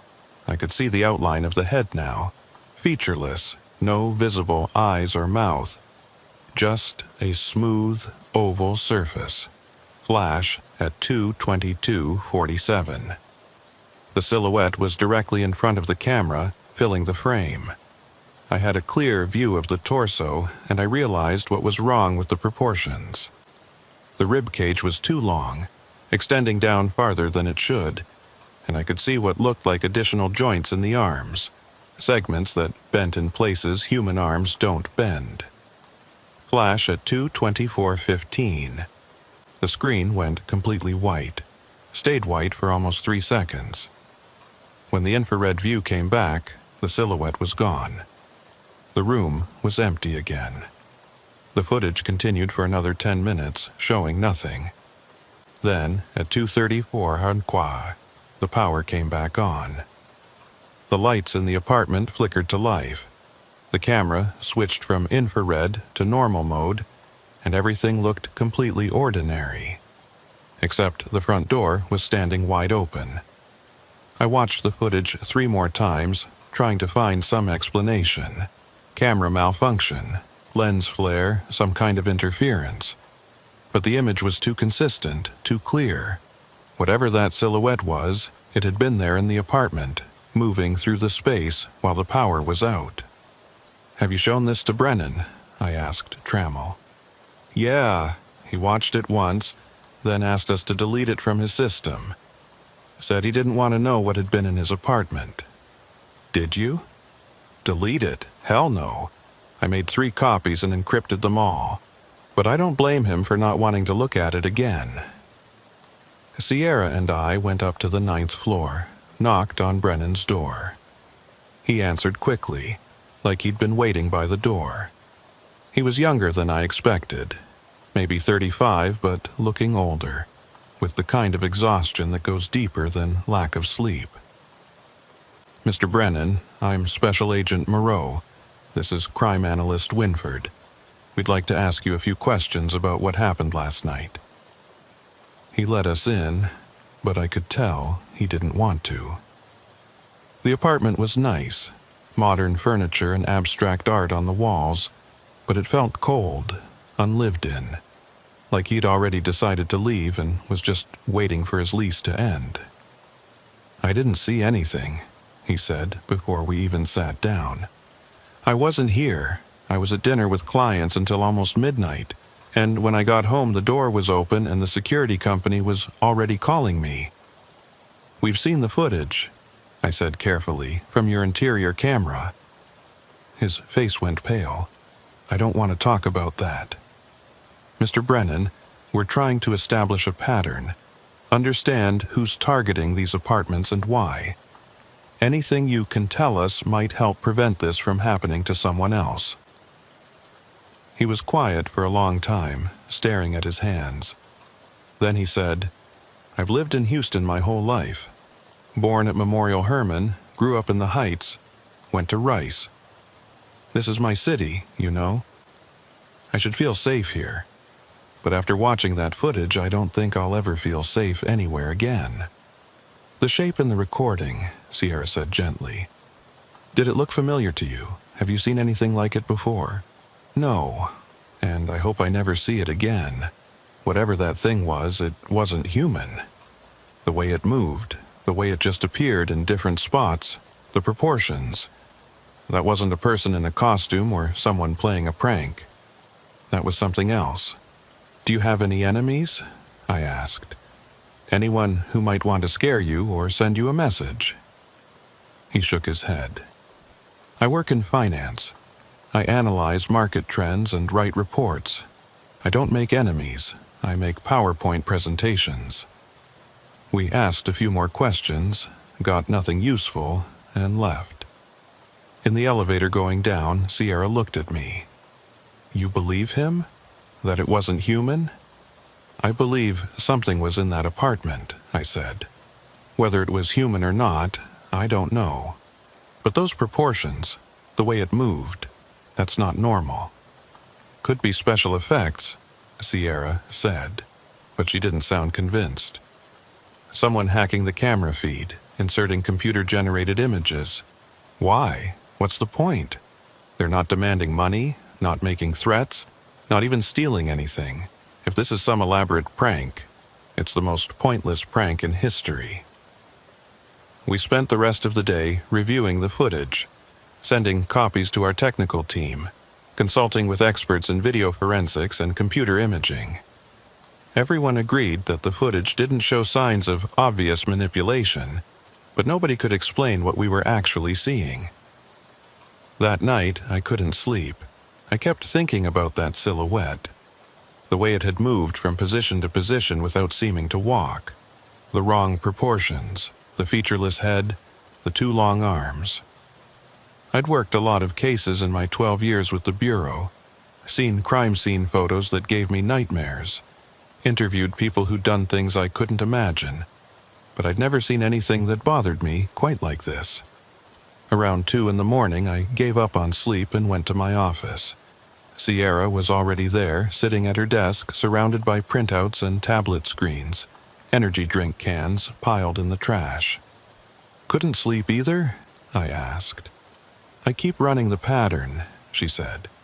4 incidents, 4 different buildings, all within the same 6-block radius. Same time frame, same duration, same result. Doors open, cameras wiped, nothing stolen. But what's the common factor? What connects these specific apartments? The residents? Already checked. They don't know each other, don't work for the same companies, don't shop at the same stores or go to the same gyms. The only thing they have in common is that they all live in high-end apartments in Montrose. What about the buildings themselves? Same developer, same management company. All different. Ashland Lofts was built in 2015, Morrison Heights in 2018, Meridian Towers in 2012, Westheimer Lofts in 20. 4 different developers, 4 different management companies. I looked at her map, at those 4 red dots clustered together. There had to be something, some connection we were missing. What about the geography? I said. Is there anything significant about that specific area? Underground tunnels? Old infrastructure? Anything? Sierra pulled up a geological survey map, overlaid it with the locations. The whole area is built on old industrial land. Before it got gentrified, this was all warehouses and manufacturing facilities. Most of the buildings are conversions. They kept the original structure and retrofitted them into apartments. So they all have old electrical systems, old infrastructure. Yeah, but they've all been updated to code. New wiring, new breakers, everything modernized. I stared at the map, and then I saw it. The 4 red dots, when connected, formed a rough diamond shape. And right in the center of that diamond, there was a gray square on the map marking an old building. "What's that?"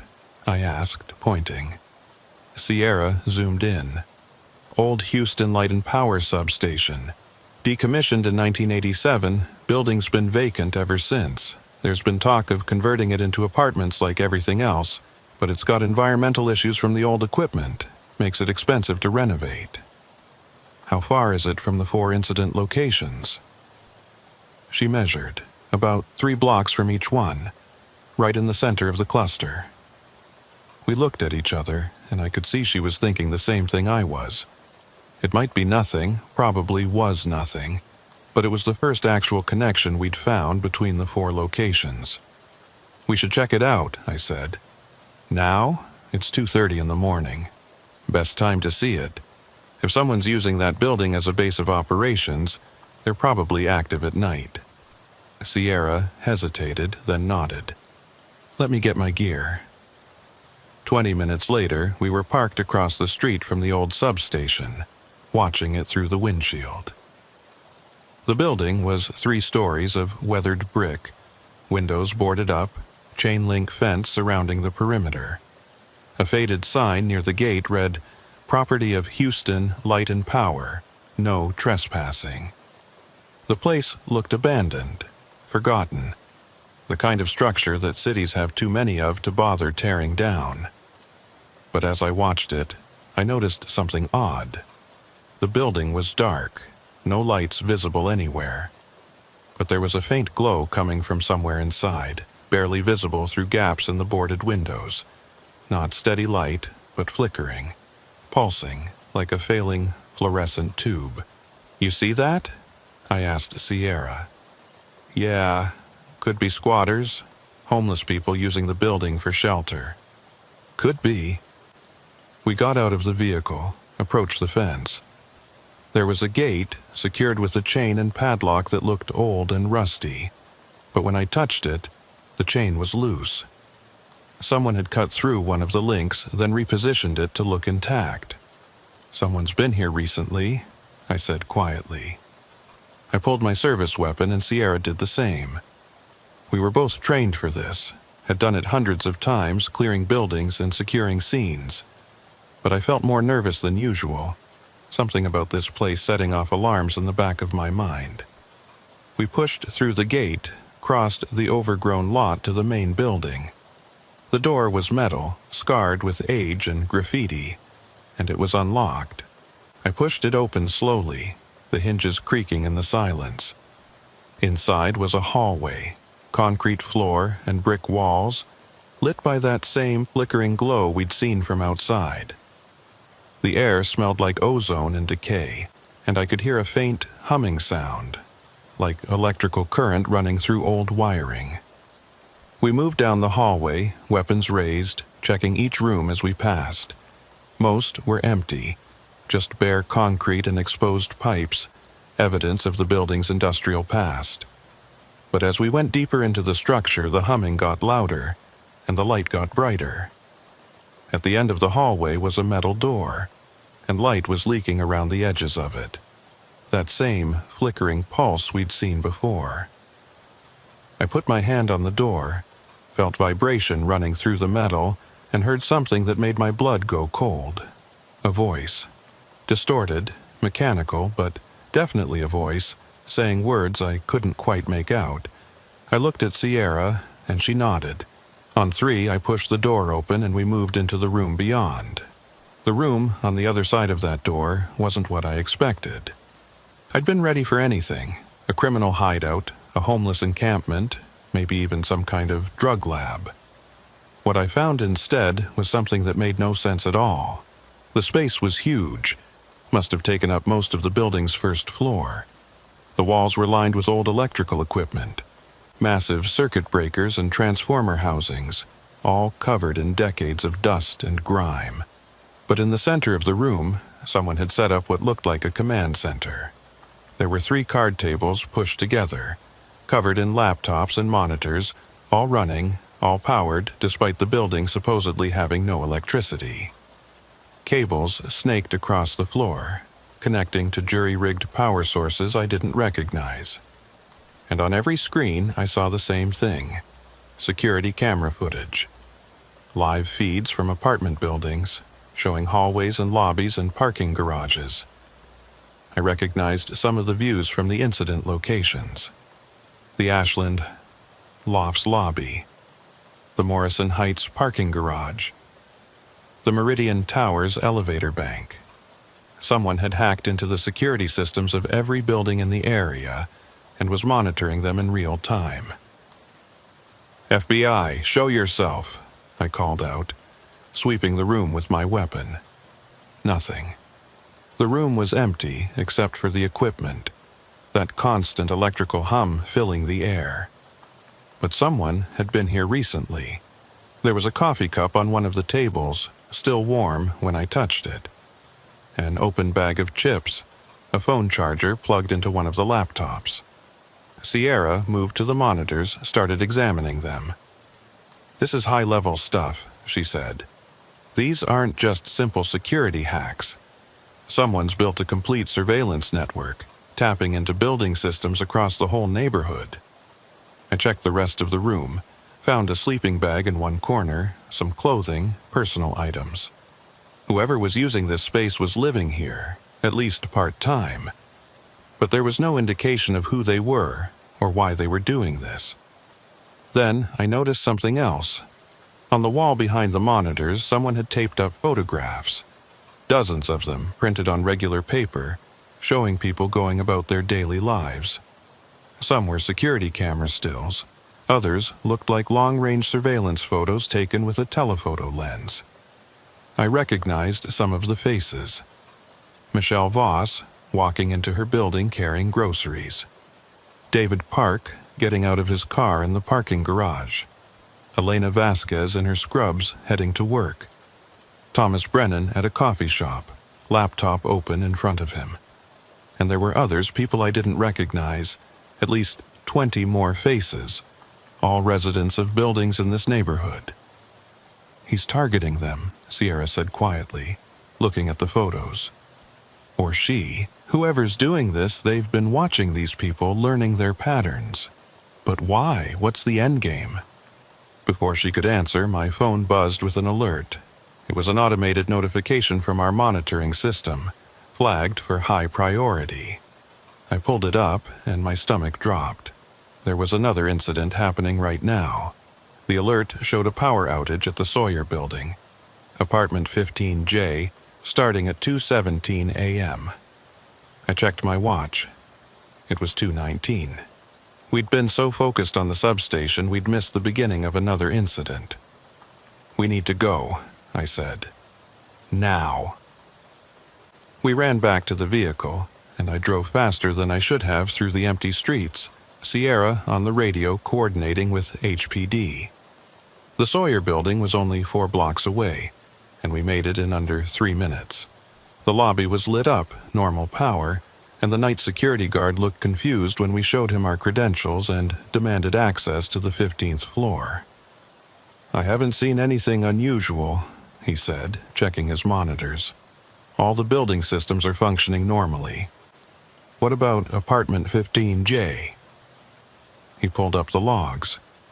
Power's fine there too. No outages reported. But our monitoring system said otherwise. I pulled up the feed on my phone, showed it to him. It clearly showed apartment 15J listed as having lost power at 2:17 a.m. "That's not possible," the guard said. "I'm looking right at the same system, and it shows everything normal. Can you call the resident, verify they're okay?" He tried, but there was no answer.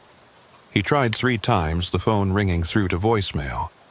The guard was starting to look worried now, and he used his master key to unlock the elevator to the 15th floor. We rode up in silence, Sierra checking her weapon, me thinking about that silhouette in the camera footage, those wrong proportions, and 2 long arms. When we reached the 15th floor, the hallway lights were on, everything looking normal and quiet. Apartment 15J was at the end of the hall. The door was closed, no sign of forced entry. I knocked, loud and official. "FBI, open up!" No response. I knocked again, identified myself, still nothing. The security guard used his master key, and I pushed the door open carefully, weapon raised. The apartment was dark and silent. I found the light switch, flipped it on, and the overhead lights came on immediately. No power outage. At least not anymore. "FBI, is anyone home?" We cleared the apartment room by room, standard procedure, checking closets and bathrooms. The place was empty, neat and tidy, everything in its place, but no one home. I checked the bedroom, found the bed made, no sign anyone had been sleeping in it. In the living room, I saw a security camera mounted in the corner, same brand as the others. I called to Sierra, and she came over with her tablet, accessed the camera's cloud storage. The footage showed the apartment empty all evening. No one had come home. But at 2:17 a.m., the timestamp on the recording, the lights had flickered. Just like in Thomas Brennan's apartment. And then, at 2:17:45, the first flash of white light. "Here we go again," Sierra said quietly. We watched the footage, that same sequence we'd seen before. White flashes at irregular intervals, the camera switching to infrared night vision, and then between the flashes, the silhouette. But this time, there was something different. The silhouette was clearer, more defined. I could see details I'd missed in the other footage. The head wasn't just oval-shaped, it had a texture to it, like overlapping scales or plates. The arms weren't just too long. They had those extra joints I'd noticed before, segments that bent in ways that made me feel sick to look at. And the worst part, the detail that made my hand shake as I held the tablet, was visible in one frame where the silhouette was closest to the camera. It had eyes. Not human eyes, but something like them. Dark ovals set in that strange head, reflecting the infrared light like an animal's eyes caught in headlights. And those eyes were looking directly at the camera, looking at us. The footage continued, showing the silhouette moving through the apartment, those impossible movements from position to position. And then, at 2:33:54, just seconds before the power was supposed to come back on, something happened that wasn't in the other recordings. The silhouette turned towards the front door and raised one of those 2 long arms, pointing. Then the final flash of the white light, and when the view cleared, the apartment was empty again. At 2:34 QE, the power came back on. At 2:34:17, the front door opened. not swinging open like in the other incidents, but opening slowly, deliberately. And I could see on the footage that the deadbolt was still engaged, the chain lock still fastened. The door opened anyway, metal screeching as the locks tore free from their mounting points. The door stood open for exactly 10 seconds. Then it swung shut, and the locks clicked back into place, undamaged. "That's not possible," the security guard said.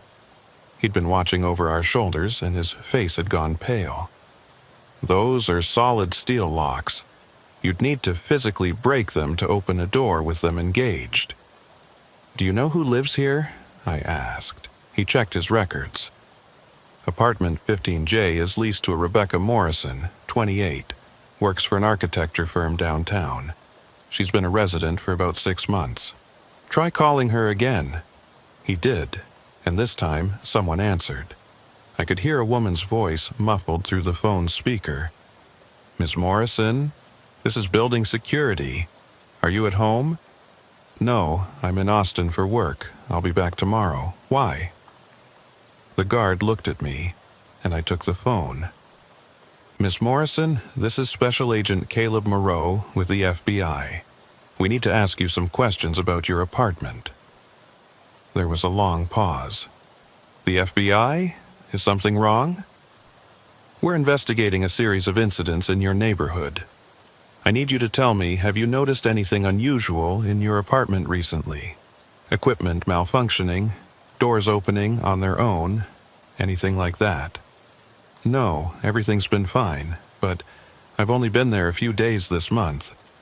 I travel a lot for work." "When was the last time you were home?" "Sunday. I left Monday morning for this trip." "That was 3 days ago. If the pattern held, Rebecca Morrison would come home to find her front door locks torn apart and her security footage wiped. But this time, we'd been here when it happened. This time, we had live footage that hadn't been erased." I thanked her, ended the call, and looked at Sierra. "We need to get this footage to the technical team immediately, before someone realizes we have it and tries to wipe it remotely." She was already downloading it to an encrypted drive, making multiple copies. While she worked, I examined the door locks. They looked intact now, but I could see scratches on the metal around the deadbolt. Stress marks where the lock had been forced through the door frame and then somehow reseated. My phone rang, and I saw it was Deputy Trammell. "Moreau, we got a call from one of your monitoring systems. Said there was an incident at the Sawyer building." "Yeah, we're here now. The resident's out of town, but we got footage of what happened." "That's not why I'm calling. We just got another report. Different building, same neighborhood. Resident came home to find his door open and his security system dead. Says he wasn't home when it happened, but his neighbor heard someone walking around in his apartment around 2:30 a.m. I felt cold. "What's the address?" He told me, and I checked it on the map. It was 6 blocks away, outside the original cluster but in the same general area. The pattern was expanding. "Trammell, I need you to pull every missing persons report for this area from the last 6 months. Anyone who disappeared without explanation, especially if they lived in one of these apartment buildings." "You think someone's been taken?" "I don't know what I think yet. But we've got 5 incidents now, 5 different apartments with doors found open and security wiped. What if someone was home during one of those incidents? What if they didn't get away?" After I hung up, Sierra and I stood in Rebecca Morrison's apartment, and I tried to think through what we knew. Someone was monitoring the apartment buildings in this neighborhood, hacking their security systems, and somehow getting into units during 17-minute windows when the power was cut. They weren't stealing anything, at least not that we could confirm, but they were leaving evidence of their presence. Those open doors like calling cards. And the footage we'd seen, that silhouette with its wrong proportions and reflecting eyes, whatever that was, it was real. It had been in these apartments, moving through spaces while people slept or while they were away. But the question that bothered me most, the one I couldn't answer, was why? What was the purpose of all this? What did they want? Moreau, Sierra said, and something in her voice made me turn. She was holding her tablet, showing me something on the screen. I ran a comparison on all 5 incident locations, looking for any possible connection we might have missed. And they're all on the same power grid. Specifically, they all draw from the same main transformer station. Let me guess, the old Houston Light and Power substation. She nodded. The building's been decommissioned, but the underground infrastructure is still active. All the power for this neighborhood still routes through there before being distributed to individual buildings. I understood immediately. Whoever was working out of that substation had direct access to the electrical infrastructure for the entire area. They could cut power to specific apartments, specific units, with precision and timing. And if they were monitoring the security systems, they'd know exactly when residents were home and when they were away. We need to go back there, I said. Now, and this time we're bringing backup. We left the security guard with instructions to lock down Rebecca Morrison's apartment and not let anyone in without FBI authorization. Then we headed back to the substation, this time with 3 HPD units following us. I'd called Trammell, and he was coordinating a proper tactical response, officers in body armor with flashlights and shotguns. When we got there, the building was dark. The flickering glow we'd seen before was gone, the whole structure looking abandoned and lifeless. We approached cautiously, weapons drawn, and found the front door standing open. The hallway inside was dark now. No lights, no humming electrical sound. I used my flashlight to navigate, and we moved through the building toward the room where we'd found the command center. The door at the end of the hall was closed. I signaled for the HPD officers to stack up behind me, counted down from 3 and pushed it open. The room was empty. Not just empty of people, but empty of everything. The tables were gone, the monitors, the laptops, the cables, all of it. The only evidence anyone had been there was some furniture impressions in the dust on the floor and the photographs still taped to the wall. But those photographs had changed. New ones had been added, and when I looked closer, my blood went cold. There were pictures of me and Sierra, surveillance photos showing us entering the building earlier that night, examining the command center, looking at the monitors. Someone had been watching us while we were in here, had photographed us, and then evacuated everything before we could come back. And below those photos, written in black marker directly on the brick wall, was a message. "You found me. Now I'll find you." The HPD officers searched the entire building, found nothing except evidence of recent habitation. Whoever had been using this place as a base of operations was gone, and they'd taken everything with them. We processed the scene, collected the photographs as evidence, documented everything. But I knew it wouldn't lead anywhere. Whoever was doing this, they were smart, careful, always 3 steps ahead of us. It was almost dawn when we finished, the sun starting to rise over the Houston skyline. Sierra and I stood outside the substation, watching the city wake up, and I felt that deep exhaustion that comes from working all night on a case that's going nowhere. "What do we do now?" Sierra asked. "We wait," I said. "They're going to hit another apartment, probably tonight. And this time we're going to be ready." But even as I said it, I wasn't sure we could be ready. How do you prepare for something you don't understand? Something that moves through locked doors and appears on camera footage in forms that shouldn't exist. My phone buzzed, and I saw a text from Trammell. He'd pulled the missing persons reports I'd requested, and there was something I needed to see. Over the last 6 months, 3 people had been reported missing from apartments in the Montrose area. All 3 lived in buildings within the cluster we'd identified. All 3 disappeared from their apartments with no sign of forced entry, no evidence of foul play. and all three had security systems that stopped recording hours before they were reported missing. 3 people, just gone, like they'd ceased to exist. I forwarded the information to Sierra, and she pulled up the details on her tablet. The first missing person was a man named Alex Torres, 26, software engineer. Disappeared from his apartment in the Ashland Lofts 3 months ago. His roommate came home from a business trip to find Alex gone. No note, no explanation, all his belongings still in the apartment. The second was Sarah Kim, 31, graphic designer. Disappeared from the Morrison Heights complex 2 months ago.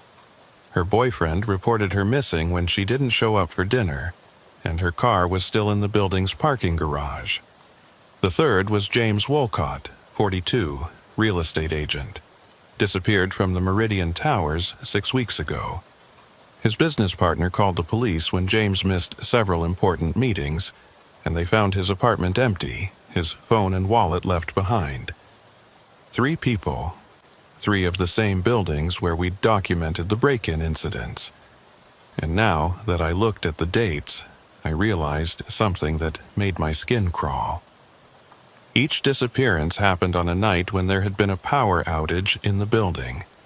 Not the apartment, but the whole building. Brief electrical issues that had been attributed to maintenance problems or grid fluctuations. Issues that lasted exactly 17 minutes. They weren't practicing, Sierra said quietly.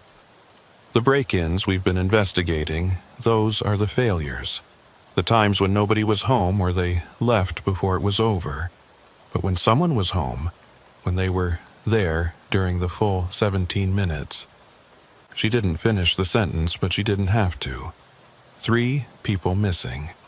3 unexplained disappearances from apartments that had lost power for 17 minutes during the night. We'd been looking at this all wrong.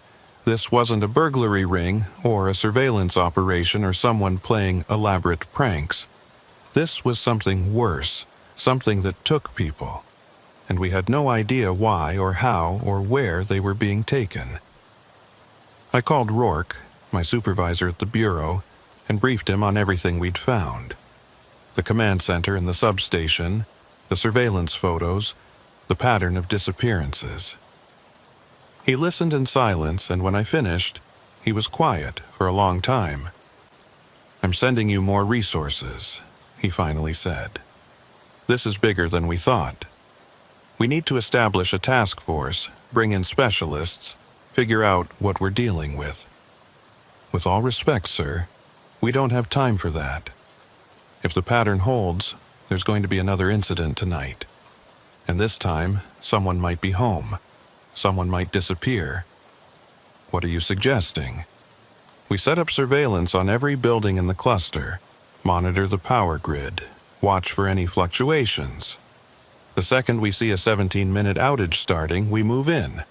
Fast response, full tactical, get there before whoever's doing this can finish whatever they're doing. And if you encounter whoever's behind this?" I thought about that silhouette in the footage, those reflecting eyes and impossible proportions. Then we'll deal with it. We spent the day preparing.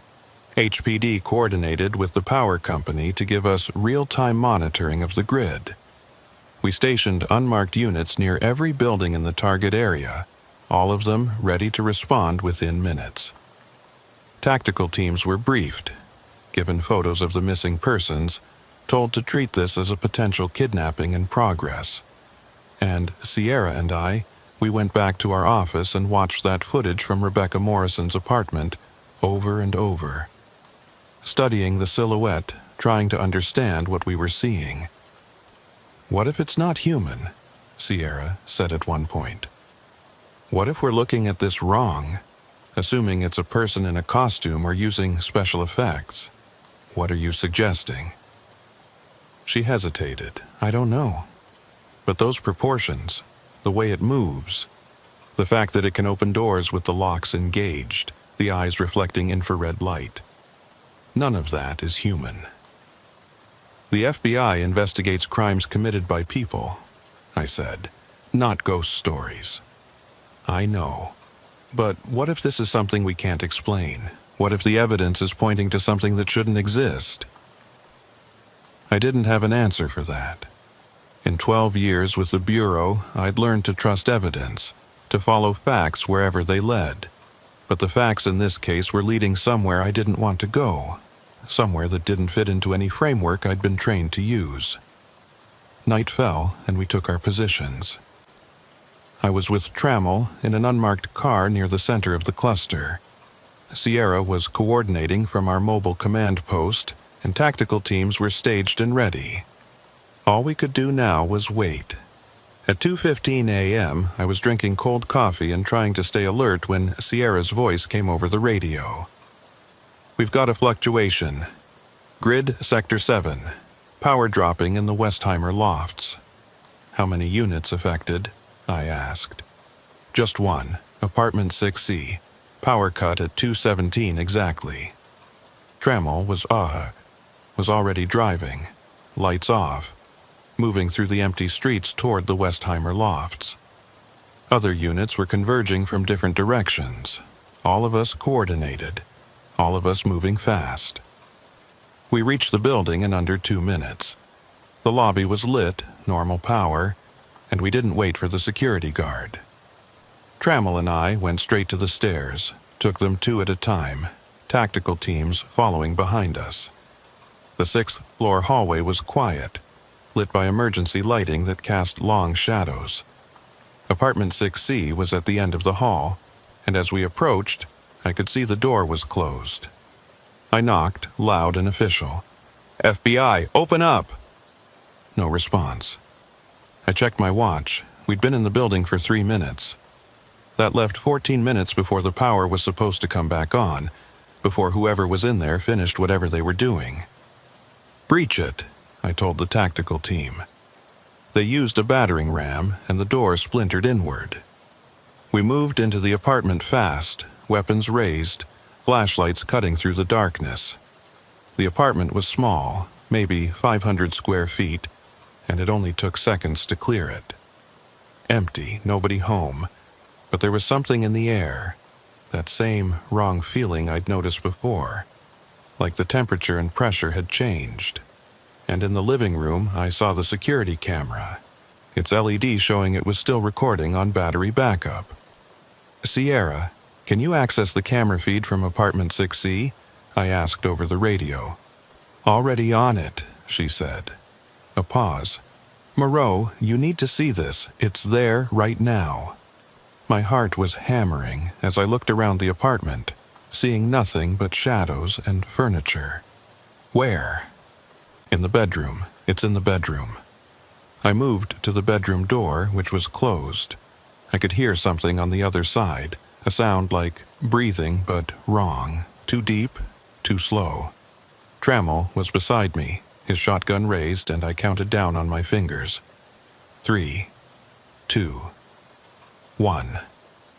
I kicked the door open and brought my weapon up, flashlight beams stabbing into the darkness.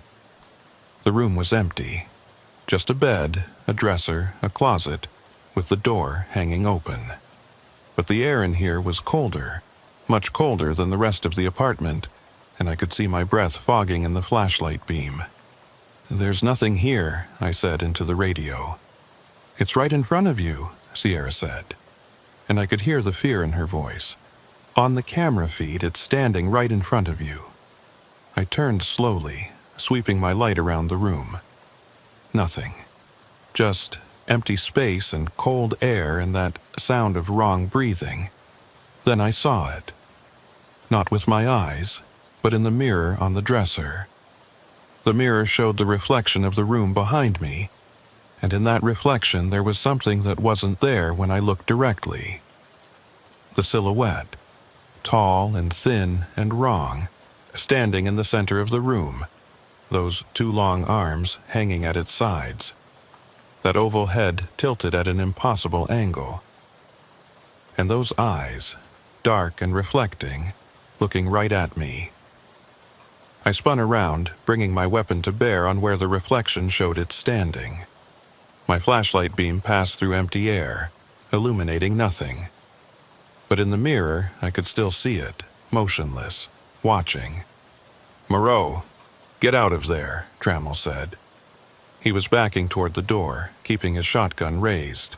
"Whatever that thing is, we can't fight it if we can't see it." He was right. Every instinct I had was screaming at me to run, to get out of this apartment and never come back. But I thought about those 3 missing people, about whatever happened to them during their 17 minutes. "Not yet," I said. "We need to see what it does." I watched in the mirror as the silhouette moved, gliding toward me without seeming to walk. Those arms came up, reaching, and I could see details now that I'd missed in the footage. The hands weren't hands at all, but something else. Something that looked more like clusters of thin fingers or tendrils. The thing reached out in the reflection, and I felt something touch my face. Not physical contact, but a sensation like static electricity, making my skin prickle and my hair stand up. And then I heard it. That voice from the radio interference, but clearer now, close enough that it sounded almost human. "Come back." Not a threat or a command, an invitation, or maybe a request. The temperature in the room dropped even further, and I could see frost forming on the mirror's surface, obscuring the reflection.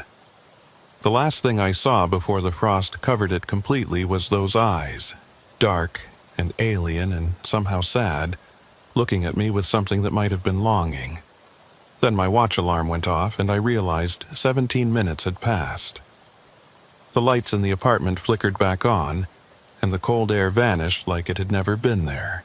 The breathing sound stopped, and when I looked at the mirror, I saw only my own reflection, pale and shaken. Sierra's voice crackled over the radio. "Moreau, are you okay? The camera feed just went back to normal." "Yeah," I said, but I wasn't sure it was true. "We're okay."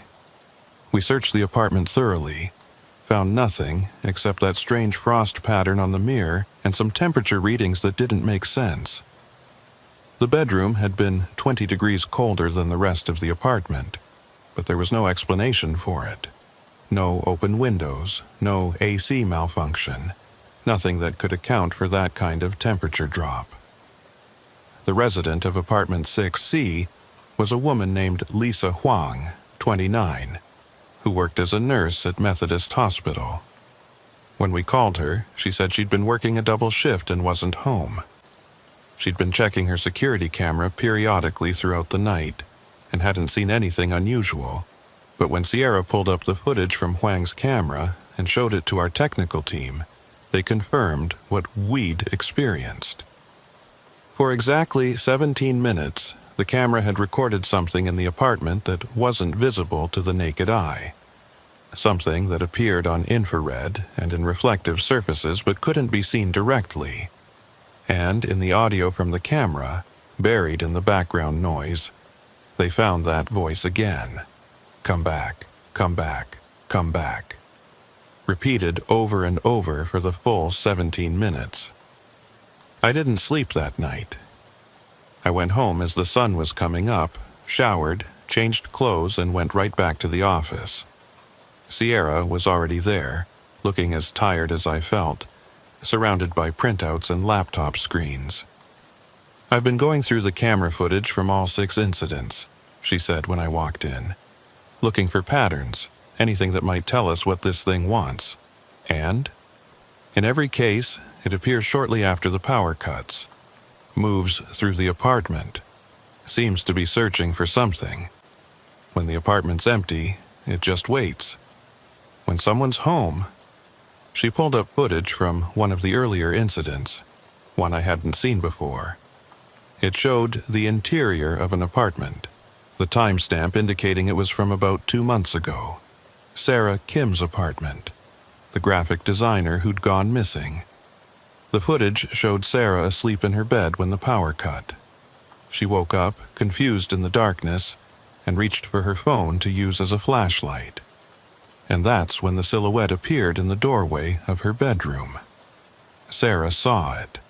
I could tell by the way she froze, staring at something in the doorway that shouldn't have been there.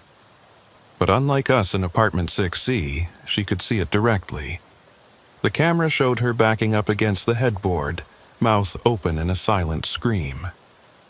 The silhouette moved toward her, those two long arms extending, and Sarah tried to run.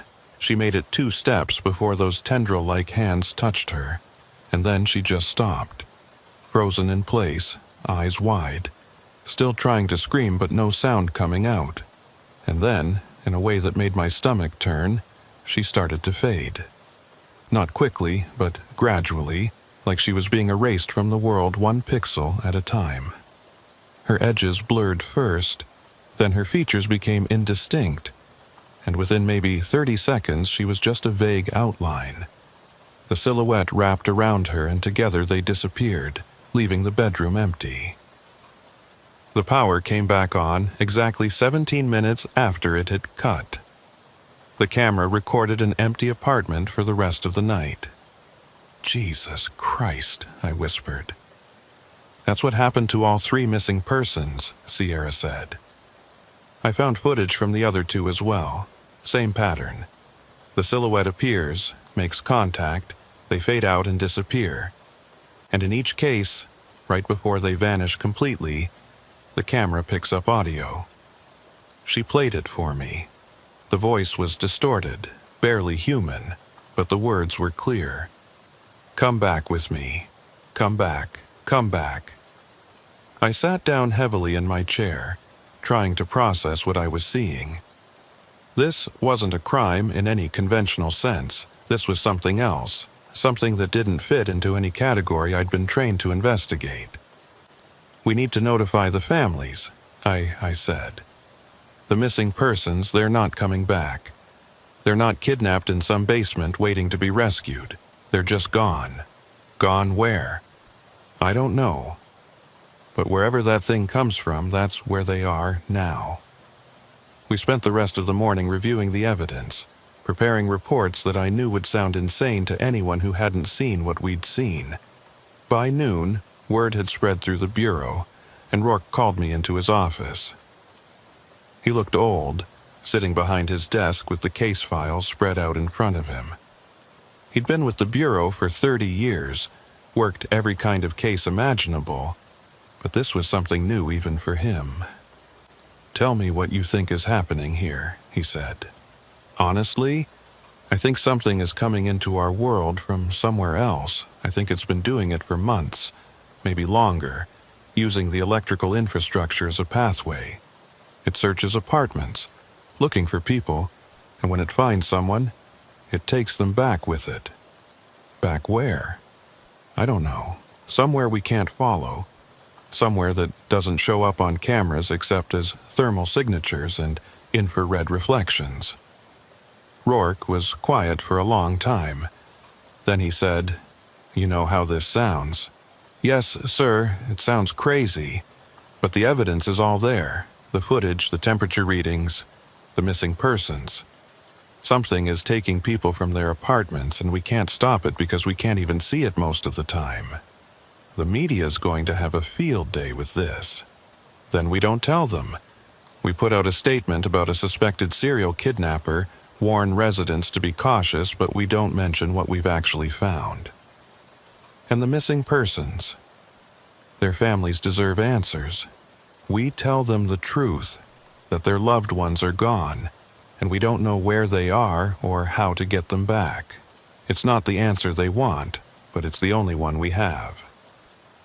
Rourke approved my recommendations, and we held a press conference that afternoon. We kept it vague, talked about suspicious activity in the Montrose area, advised residents to check their security systems, and report any unusual power outages. The reporters asked questions we couldn't answer, pushed for details we couldn't give, but we stuck to the script. That night, Sierra and I were back on surveillance, watching the power grid, waiting for the next incident. But it didn't come. 2:17 a.m. passed without any fluctuations, without any signs of the silhouette. The same thing happened the next night, and the night after that. A week went by with no incidents, and I started to think maybe it was over. Maybe whatever had been happening had run its course, and the silhouette had stopped coming. Then, on the 8th night, Sierra called me at 2 a.m. "Moreau, you need to get to the office right now." "What's happening?" "Just get here. You need to see this." I made it to the office in 15 minutes. Sierra was in the conference room with Trammell and 3 other HPD officers, all of them staring at a monitor showing a live security feed. "What am I looking at?" I asked. "This is the feed from the old Houston Light and Power substation," Sierra said. "The one we raided last week. I've had a camera on it ever since, watching for any activity." The feed showed the exterior of the building, the same abandoned structure we'd searched. But now, there was light coming from inside, that same flickering glow we'd seen before. "Someone's back," I said. "Not someone. Look closer." She zoomed in on one of the boarded windows, and I could see through the gaps in the boards. The light inside wasn't from electrical equipment or flashlights. It was wrong. Too white, too bright, pulsing in a rhythm that made my eyes hurt to watch. And moving in front of the light, casting shadows on the walls, was a figure. Tall and thin and wrong, the same silhouette we'd been tracking. "It's there right now," Trammell said. "And it's not alone." Sierra changed the feed to a different camera, one she must have placed inside the building during our search. The view showed the main room where we'd found the command center, and what I saw there made my blood run cold. There were 3 of them. 3 silhouettes, all identical, all moving through the space in that gliding, impossible way. And they were doing something, working on something in the center of the room, though I couldn't tell what. "We need to move on this," Trammell said. "Now, while they're all in one place." "Move on them how?" I asked. "We can't even see them most of the time. How are we supposed to apprehend something we can't touch?" "We burn the building," one of the HPD officers suggested. "Trap them inside, burn it down, problem solved." "We're not burning anything," I said. "We don't know what these things are or what they want. For all we know, fire won't affect them at all." "Then what do you suggest?"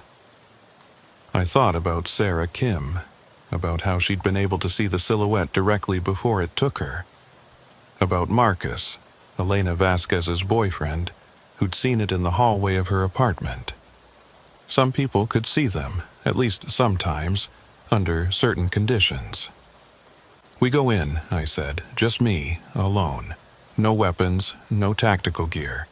If these things are intelligent, if they're trying to communicate, then maybe I can talk to them." "That's suicide," Sierra said. "You saw what happened to those missing persons. The second it touches you, you're gone. Maybe. But what if they weren't taken? What if they went willingly? That voice on the recordings, 'Come back,' it sounds like an invitation, not a threat." "Come back from where? You think these things are trying to bring people home?" "I don't know what I think. But someone needs to try to understand this, and right now, I'm the only one who's seen them face to face and lived to talk about it." They argued with me for 20 minutes, tried to talk me out of it, but I'd made up my mind. At 2:45 a.m., I drove alone to the old substation, parked outside the fence, and walked up to the front door. The building was warm, much warmer than the cool August night, and I could feel that same electrical hum in the air that I'd noticed before. The door was unlocked, and I pushed it open, stepping into the hallway. The flickering light was brighter now, coming from the main room at the end of the hall. I walked toward it, my footsteps echoing on the concrete floor, my heart hammering in my chest. At the door to the main room, I stopped, took a deep breath, tried to prepare myself for whatever was on the other side. Then I pushed the door open and stepped inside. The room was full of light, that impossible white glow that seemed to come from everywhere and nowhere. and in the center of the room I saw them. 3 silhouettes, just like in the footage, tall and thin, with those 2 long arms and oval heads. But I could see them now. Not clearly, not in detail, but I could see them directly, instead of just in reflections and infrared. They were there, real, solid in a way that didn't quite make sense to my eyes. They turned toward me, and I saw those eyes, dark and reflecting, looking at me with something that might have been curiosity. "Who are you?" I asked. My voice sounded small in the large room. "What do you want?" The nearest one moved toward me, gliding across the floor without seeming to walk.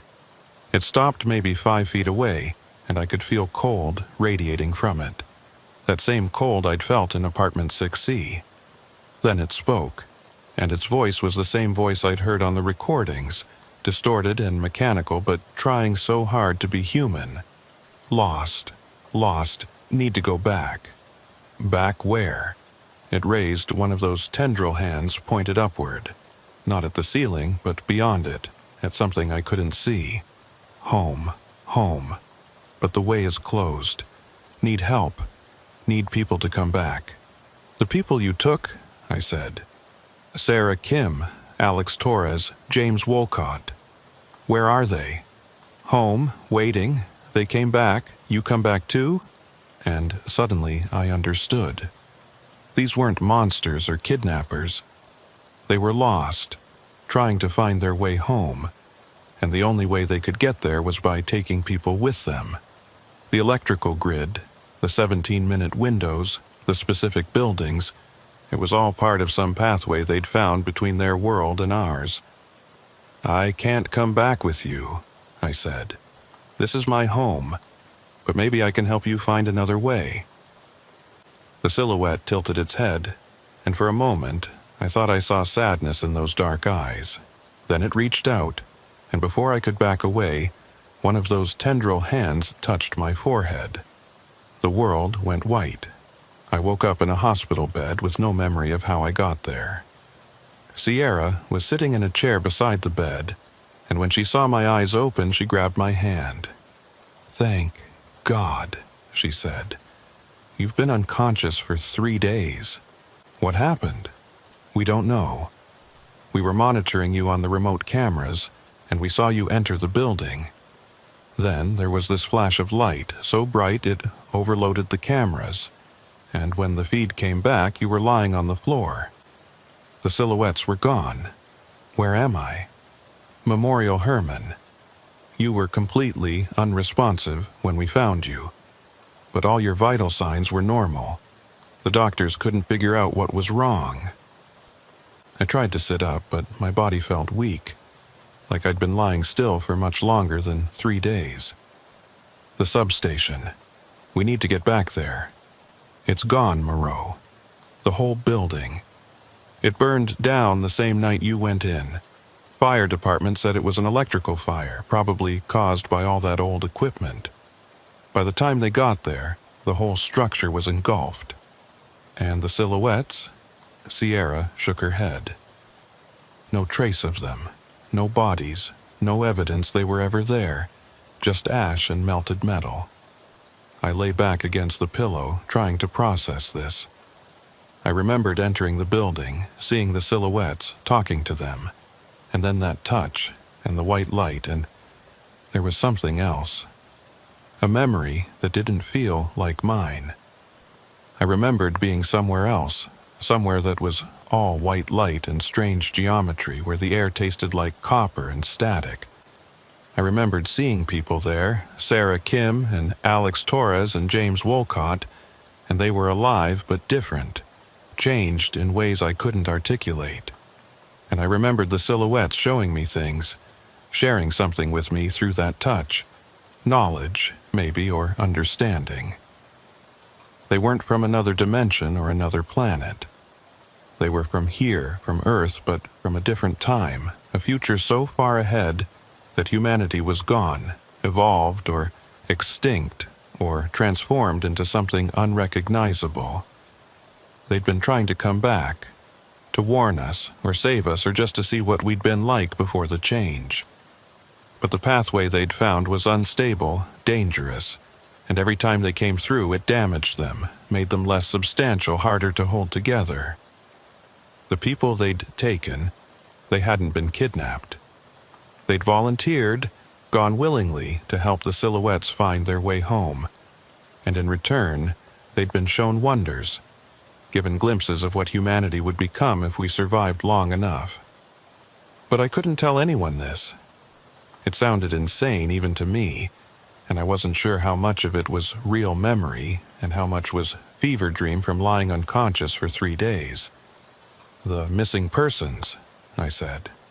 "Any trace of them?" "No, they're still gone. But Moreau, something weird happened while you were unconscious. The families of all 3 missing persons called us, said they'd each received a message." "What kind of message?" Sierra pulled out her phone, showed me a photograph. It was a text message from Sarah Kim's phone, sent to her mother at 3 a.m. on the night I'd entered the substation. "I'm okay. I'm home. Don't look for me. I love you." The other 2 missing persons had sent similar messages all at the same time, all saying essentially the same thing. They were okay. They were where they needed to be, and they weren't coming back. The phone company confirmed the messages had been sent from the missing persons' phones, but they couldn't explain how. All 3 phones were turned off. Their last known locations were the apartments where the people had disappeared, and there was no cell tower activity that could account for the transmissions. The messages had just appeared, like they'd been sent from somewhere outside our normal communications network. I was discharged from the hospital 2 days later, with instructions to take it easy and follow up with a neurologist to make sure there was no lasting damage. Sierra drove me home, and we sat in my driveway for a while, not talking, just looking at my house and the ordinary suburban street beyond. "What do you think really happened?" she asked finally. "I think we encountered something we weren't equipped to understand," I said. "And I think it's over now. The substation's gone, the silhouettes haven't appeared anywhere else, and the missing persons aren't coming back. But you saw something in there. When that thing touched you, you saw something. Maybe, or maybe I just had a hallucination from electrical shock. Either way, it doesn't matter now." But it did matter. In the weeks that followed, I found myself thinking about those silhouettes constantly, about their sad eyes and their desperate need to go home. I thought about the future they came from, that white light place where humanity had become something else. And I thought about the choice they'd given those 3 people. Stay in the present and live normal lives, or come with us and see wonders beyond imagination. 3 people had chosen to go, and I didn't think they'd been wrong. The Bureau closed the case officially, listing it as a series of unexplained disappearances likely related to an organized crime operation that had since been disrupted. The families accepted the explanation, or at least stopped asking questions. The media moved on to other stories, but I kept the case files, all the footage and photographs and reports. I locked them in a safe in my home office, and sometimes late at night when I couldn't sleep, I'd take them out and review them, looking for answers that didn't exist, or maybe looking for proof that I hadn't imagined the whole thing. 6 months after the incident, I got a package in the mail. No return address, just a plain brown envelope with my name on it. Inside was a photograph, a Polaroid-style image that showed something I couldn't quite make sense of. It looked like a city, but the architecture was wrong.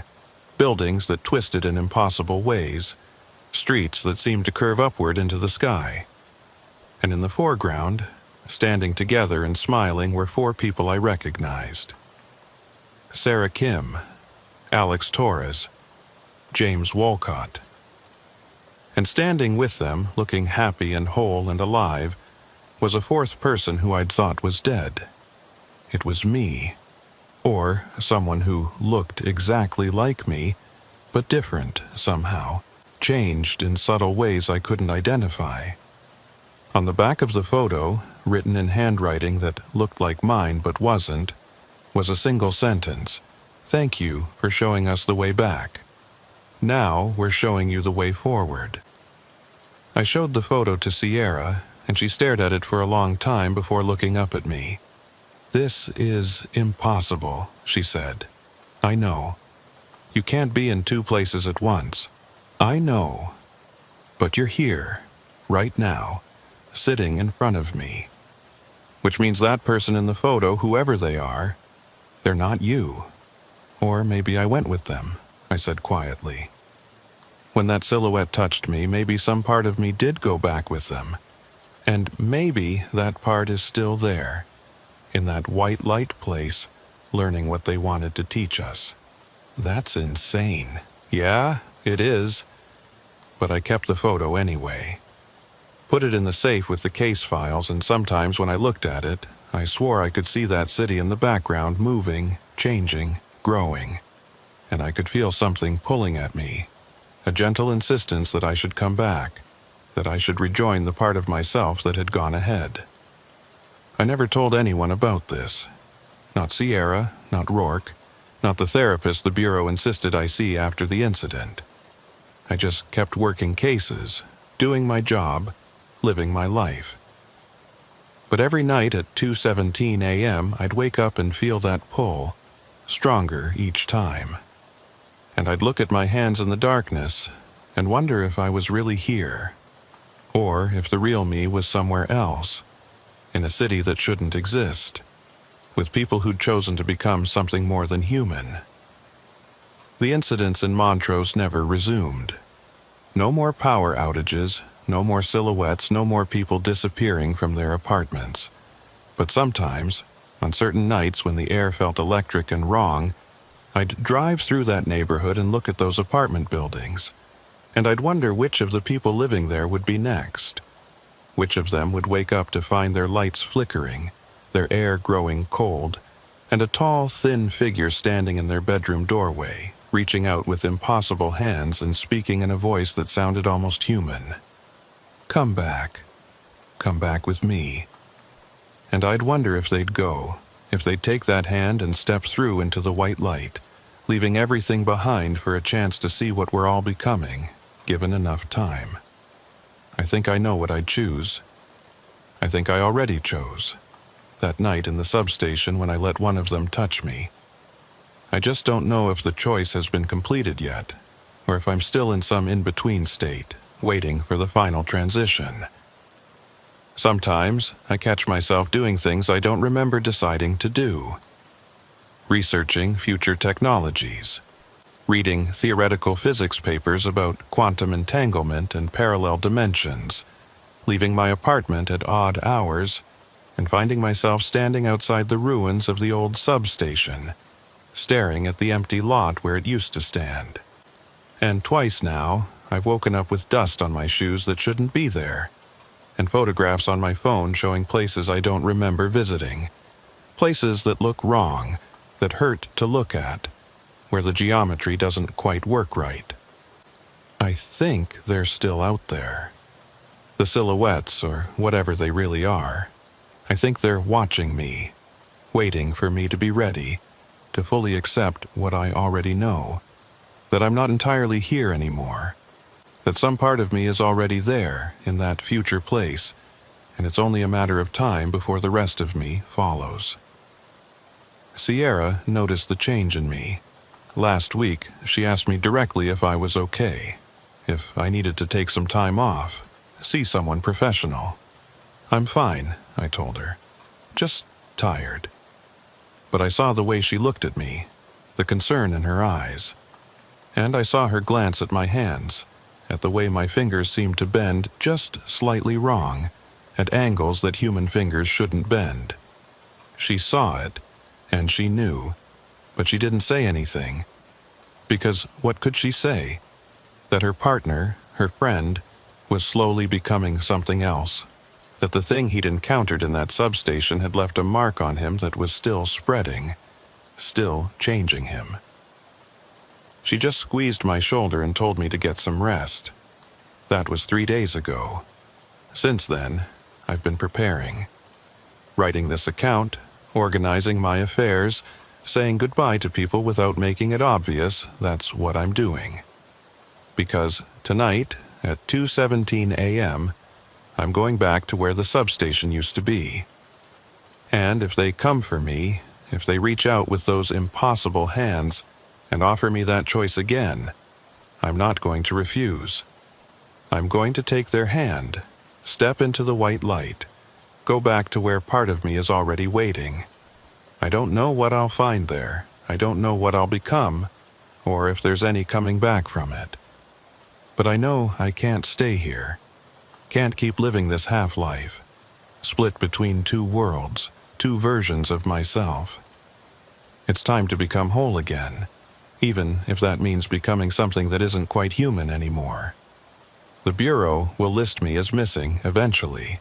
They'll search my apartment, find this account, maybe show it to the right people. Maybe someone will understand what happened here, what these silhouettes really were and why they came. Or maybe they'll just think I had a breakdown, that the case drove me crazy and I walked off into the night and never came back. Either way, it doesn't matter now. The clock on my computer shows 2:04 a.m. 3 minutes left. I can feel them already, reaching across whatever distance separates us, calling me home.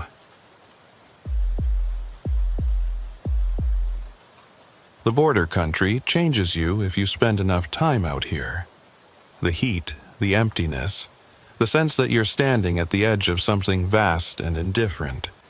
It gets inside you and doesn't let go. I've worked this territory for 8 years now, assigned to the FBI's El Paso field office with a focus on border crimes, and I thought I'd seen everything this desolate stretch of Texas and Mexico had to offer. Cartel violence, human trafficking, smuggling operations that moved everything from drugs to antiquities across the invisible line that separates two countries. But nothing in my experience prepared me for what we found at Border Mile 46. My name is Jonas Kincaid, Special Agent with the Federal Bureau of Investigation. This is my account of what happened in October 2023, and I'm filing it because the official report doesn't capture what actually occurred out there in the desert. Some things can't be put into the neat categories that government forms require. It started with a routine call from Border Patrol on a Thursday morning. I was in the office working through paperwork when my phone rang, and I saw it was Vera Montclair, the Border Patrol liaison I'd worked with on dozens of cases over the years.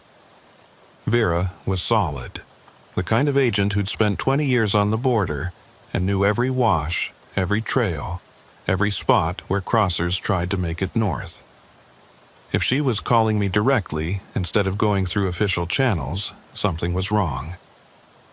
"Kincaid, we've got a situation at mile 46, she said without preamble. "One of our patrol trucks went dark last night. We found it this morning, but the crew's gone. Define gone.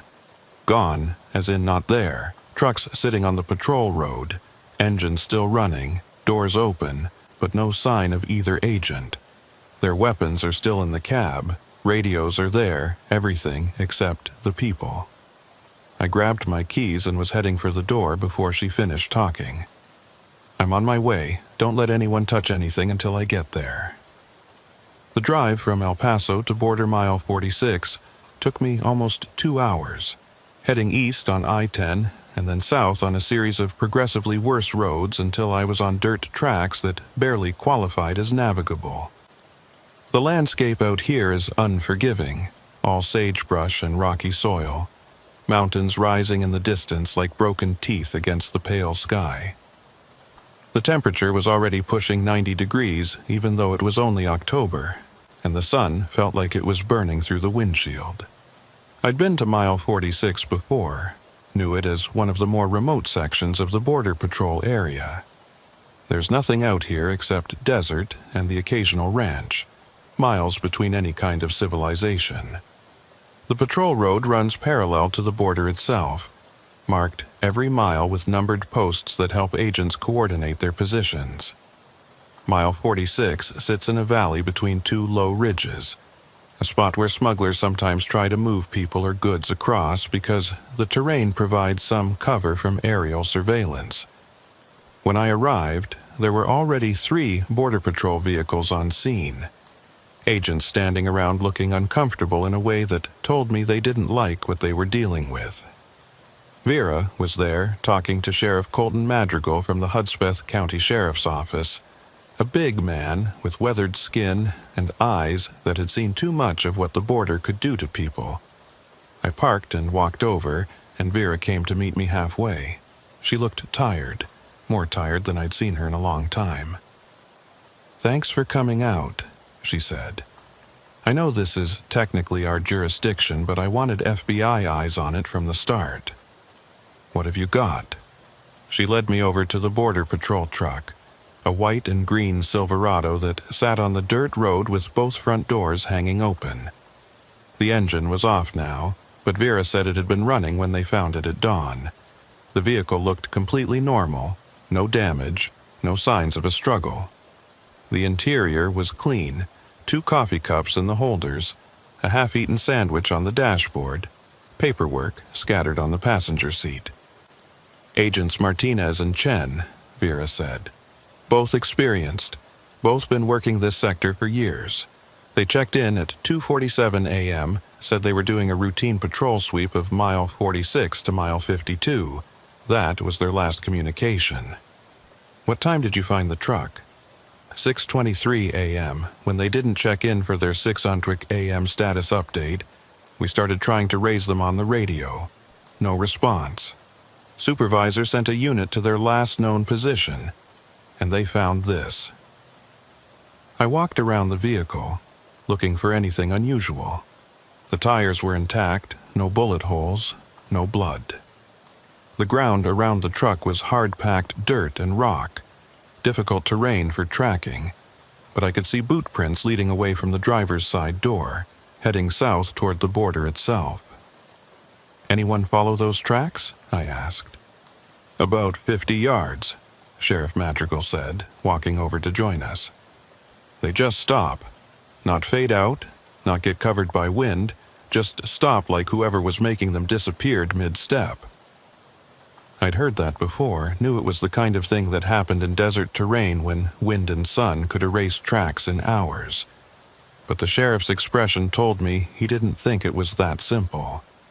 "Show me," I said. We walked south from the truck, following the boot prints. They were clear at first, deep impressions in the dirt showing someone walking with purpose, not running or stumbling.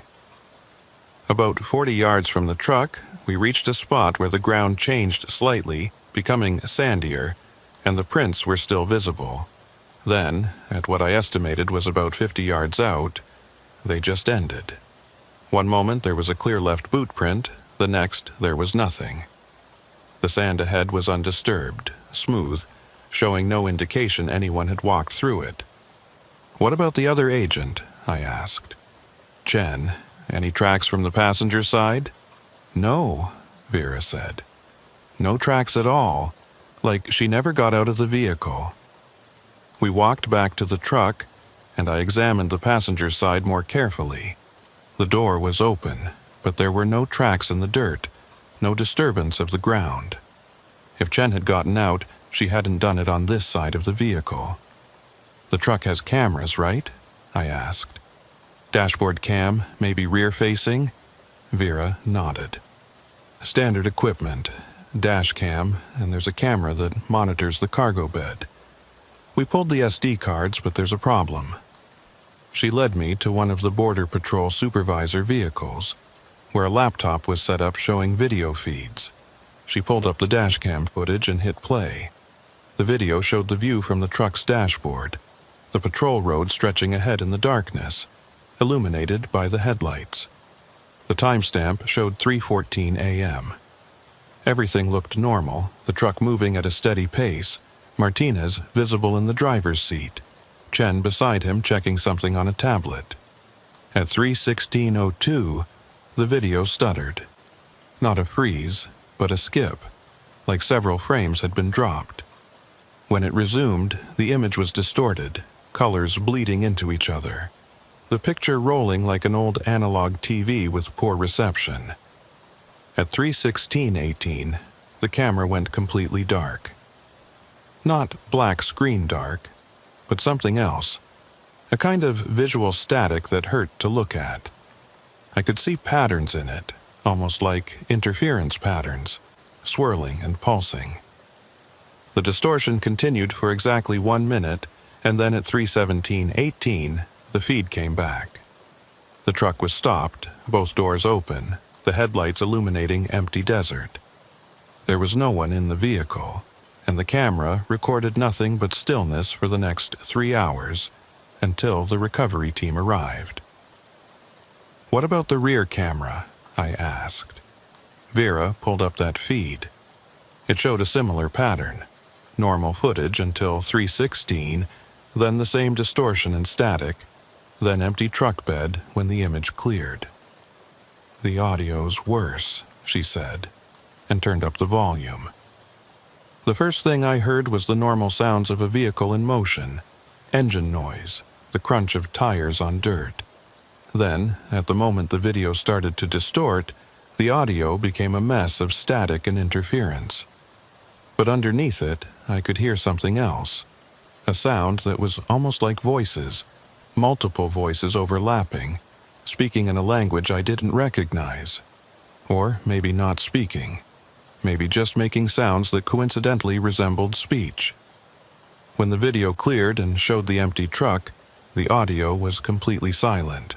No engine noise, no wind, nothing. Just perfect silence that lasted until the recovery team arrived. "Have your tech people looked at this?" I asked. "Yeah, they say the file isn't corrupted. The data's intact. Whatever happened, it happened to the cameras themselves, not the recording." Sheriff Madrigal had been quiet, but now he spoke up. "We've had weird stuff happen out here before. Radios cutting out, compasses spinning, people seeing lights in the sky. Border country's always been strange, but this is different." "How so?"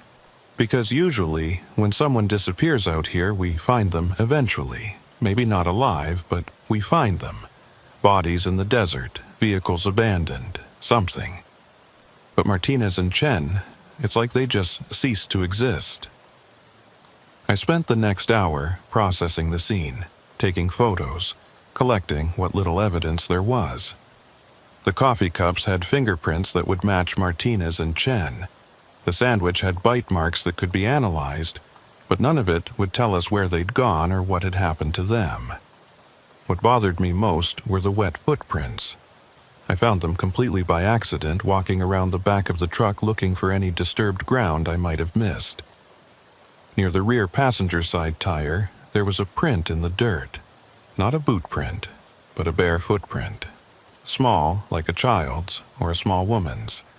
And it was wet, the dirt around it dark with moisture.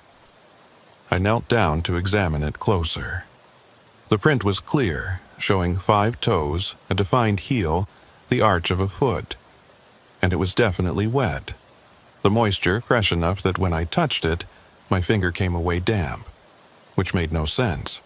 We were in the middle of the desert in October, and there'd been no rain in this area for over a month. The nearest water source was a stock tank about 3 miles away. There was no reason for there to be wet footprints here. I called Vera over, showed her what I'd found. "That's not possible," she said, staring at the print. And yet, there it is.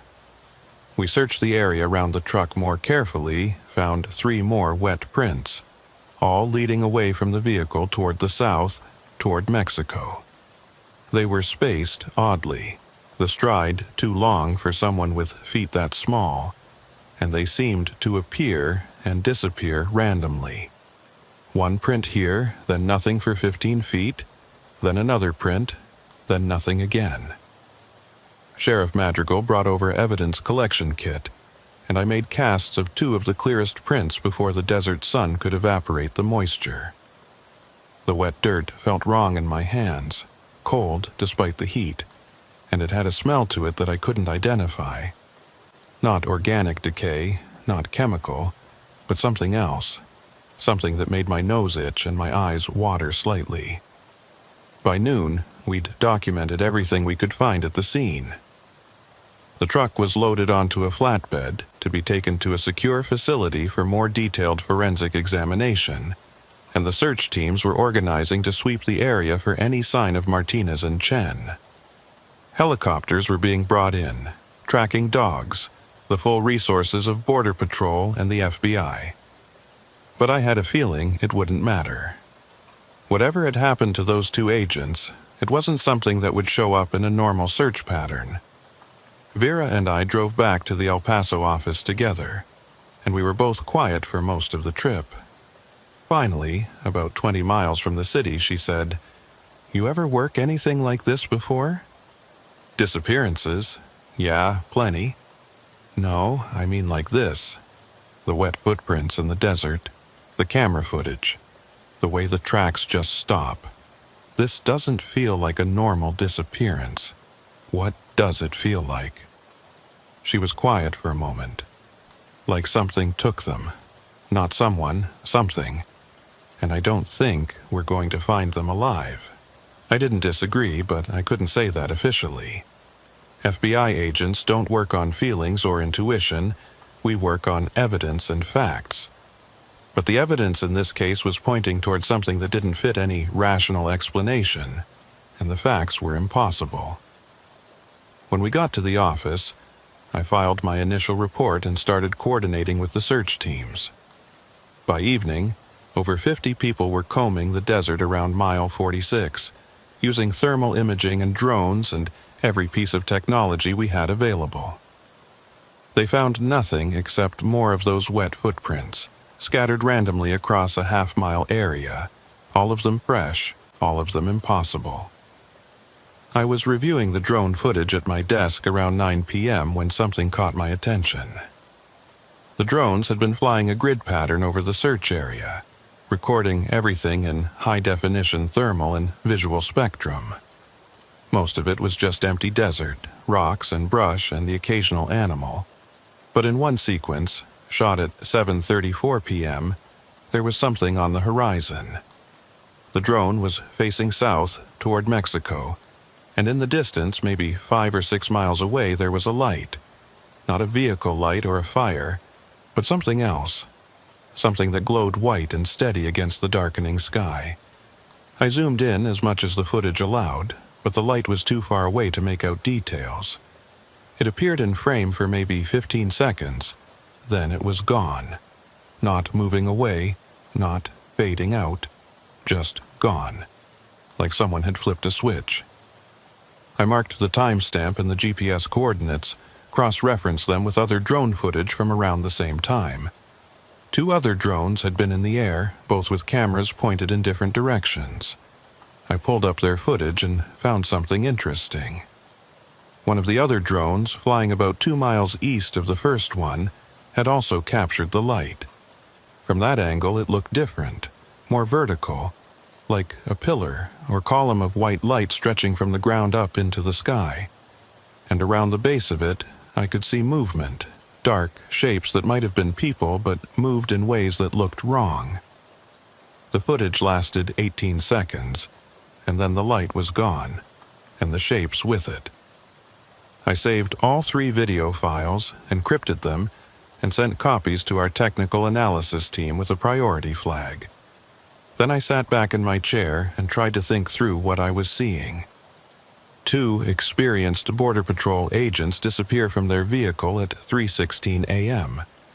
Their truck is found hours later with wet footprints around it despite the desert being completely dry. Camera footage shows distortion and strange audio at the moment of disappearance, and now drone footage showing mysterious lights on the horizon in the same general area. None of it made sense individually, and it made even less sense taken together. My phone rang, and I saw it was Vera. "Kincaid, we got something. Search team found tracks about 2 miles south of where the truck was. Boot tracks? Martinez and Chen's? No, more of those wet footprints. hundreds of them, all over an area about the size of a football field. And Jonas, they're all pointing north, like something came from the south and headed toward where the truck was. I grabbed my keys. I'm coming back out. Don't let anyone contaminate the site. The drive back to mile 46 took me through darkness this time. The highway empty except for the occasional semi-truck heading east. I made it in just over 90 minutes, pushing my vehicle faster than I should have, and found the search team staging area lit up with portable lights and generators. Vera met me at the perimeter, handed me a flashlight and a radio. "Sight's about half a mile that way," she said, pointing south into the darkness. "We've got it lit up and marked off. You need to see this in person because I don't think photos are going to capture it." We hiked through the desert in silence, following a trail that had been marked with chemical light sticks. The terrain here was rougher than around the truck. More rocks and dry wash gullies that made walking difficult in the dark. After about 20 minutes, I saw lights ahead, and we emerged into an area that had been set up like an archaeological dig site. Portable floodlights illuminated a roughly circular area maybe 100 yards across, and within that circle, the ground was covered in footprints. Not randomly scattered, but arranged in patterns that looked almost deliberate. Lines of prints radiating out from the center. Spirals. Geometric shapes that couldn't have occurred naturally. And every single print was wet, dark moisture soaking into the pale dirt. "What the hell?" I said quietly. Sheriff Madrigal was there, along with half a dozen deputies and Border Patrol agents, all of them standing at the edge of the marked area looking uncomfortable. "We found it about 2 hours ago," he said. "Search team was working a grid pattern and saw the wet ground from a distance. Thought maybe there was an underground spring or something, but when we got closer, he trailed off, gestured at the impossible scene in front of us. I walked to the edge of the marked area, knelt down to examine the closest prints. They were the same as the ones we'd found near the truck. Small, bare feet, human-looking, but something about the proportions seemed slightly off. The toes were too long maybe, or the arch too pronounced, and they were fresh. Despite hours of desert heat, the moisture hadn't evaporated. If anything, the prints looked wetter now than they had at the truck site. "Anyone tried to collect samples?" I asked. "Yeah," Vera said. "We got some of the wet dirt into evidence containers. But Jonas, watch this." She walked over to one of the clearer prints, pulled out a small evidence kit, and used a cotton swab to collect some of the moisture. The swab came away wet, as expected. But then, as I watched, the moisture on the swab began to glow faintly, a pale greenish light that was barely visible under the floodlights but definitely there. "What is that?" I asked. "No idea. It's not radioactive. We checked. It's not any kind of chemical phosphorescence we recognize. It just glows." I took the swab from her, examined it closely. The glow was real, consistent, not fading over time. And when I held it close to my face, I could smell that same strange odor I'd noticed at the truck site. That chemical, not chemical scent that made my sinuses itch. We spent the next 3 hours documenting the site, photographing every angle, collecting samples of the wet dirt, mapping the patterns of the footprints. The work was methodical and professional, but I could feel the unease among the team. Everyone knew this wasn't normal, wasn't something that could be explained by conventional means. Around midnight, I was standing at the center of the circular area, trying to understand the pattern of the prints, when I noticed something. The ground under my feet felt different, softer somehow, and when I shined my flashlight down, I could see that the dirt here was darker, wetter than anywhere else in the area, and it was warm. Not hot, but definitely warmer than the surrounding desert soil should be after nightfall. I called Vera over, had her feel it. "That's not normal," she said. "Ground temperature should be dropping fast this time of night." This feels like it's got a heat source under it. We need to know what's down there. Get a ground-penetrating radar unit out here." She made the call, and 2 hours later, a team arrived with GPR equipment. They set it up and began scanning the central area, the technician watching the screen and making notes. "There's something down there," he said, after about 15 minutes of scanning. "About 6 feet deep, maybe 8 feet across. It's not rock, the density's wrong for that. Could be a void, some kind of natural cavern." "Could be a body?" I asked, thinking about Martinez and Chen. "If it is, it's big, or there's multiple bodies, but honestly, I've never seen a GPR signature quite like this. Whatever it is, it's reflecting the signal in a weird way, like it's not entirely solid." We discussed excavating, bringing in equipment to dig, but Sheriff Madrigal pointed out that we'd need proper permits and a lot more resources if we were going to start major earth moving in the middle of the night. We agreed to secure the site and come back at dawn with the full team. I didn't want to leave. Felt like we were abandoning something important. But there was nothing more we could do in the darkness. We set up a perimeter, left 3 deputies to guard the site, and headed back to the staging area. It was almost 3 a.m. when I finally made it back to El Paso, exhausted and confused and no closer to understanding what had happened to Martinez and Chen. I fell asleep at my desk, head on my arms, and dreamed of wet footprints leading into darkness. I woke to my phone ringing, sunlight streaming through the office window. I'd slept maybe 3 hours, and every muscle in my body ached from the desert hiking and the stress. The caller ID showed Vera's number. "Yeah," I answered, my voice rough. "We've got a problem. The site at mile 46, the one we secured last night with the footprints." I sat up, suddenly wide awake. "What happened?" "It's gone. Not the location, but the prints. All of them." The deputies on guard said everything was fine until about 3:16 a.m., and then they heard this sound, like wind or rushing water. When they went to check, all the wet footprints had dried up. Just gone, like they were never there. "That's not possible. We have photos, samples. The samples are gone too. Every evidence container we filled with the wet dirt, it's dry now. Just regular desert soil. And Jonas, the glow, that green phosphorescence, it's not showing up on any of the samples. They're all inert." I felt cold despite the warm office. "What about the photos? The documentation?" "Photos are fine. They show the prints clear as day. But without the physical evidence, without the moisture and the glow, it's just pictures of some marks in the dirt. Could be anything." I told her I'd be there within 2 hours and started making calls. Our technical team, the crime lab, anyone who might have analyzed samples from the site. Everyone reported the same thing. The samples had changed overnight, the moisture evaporating, the unusual properties disappearing like they'd never existed. By the time I made it back to mile 46, it was almost noon.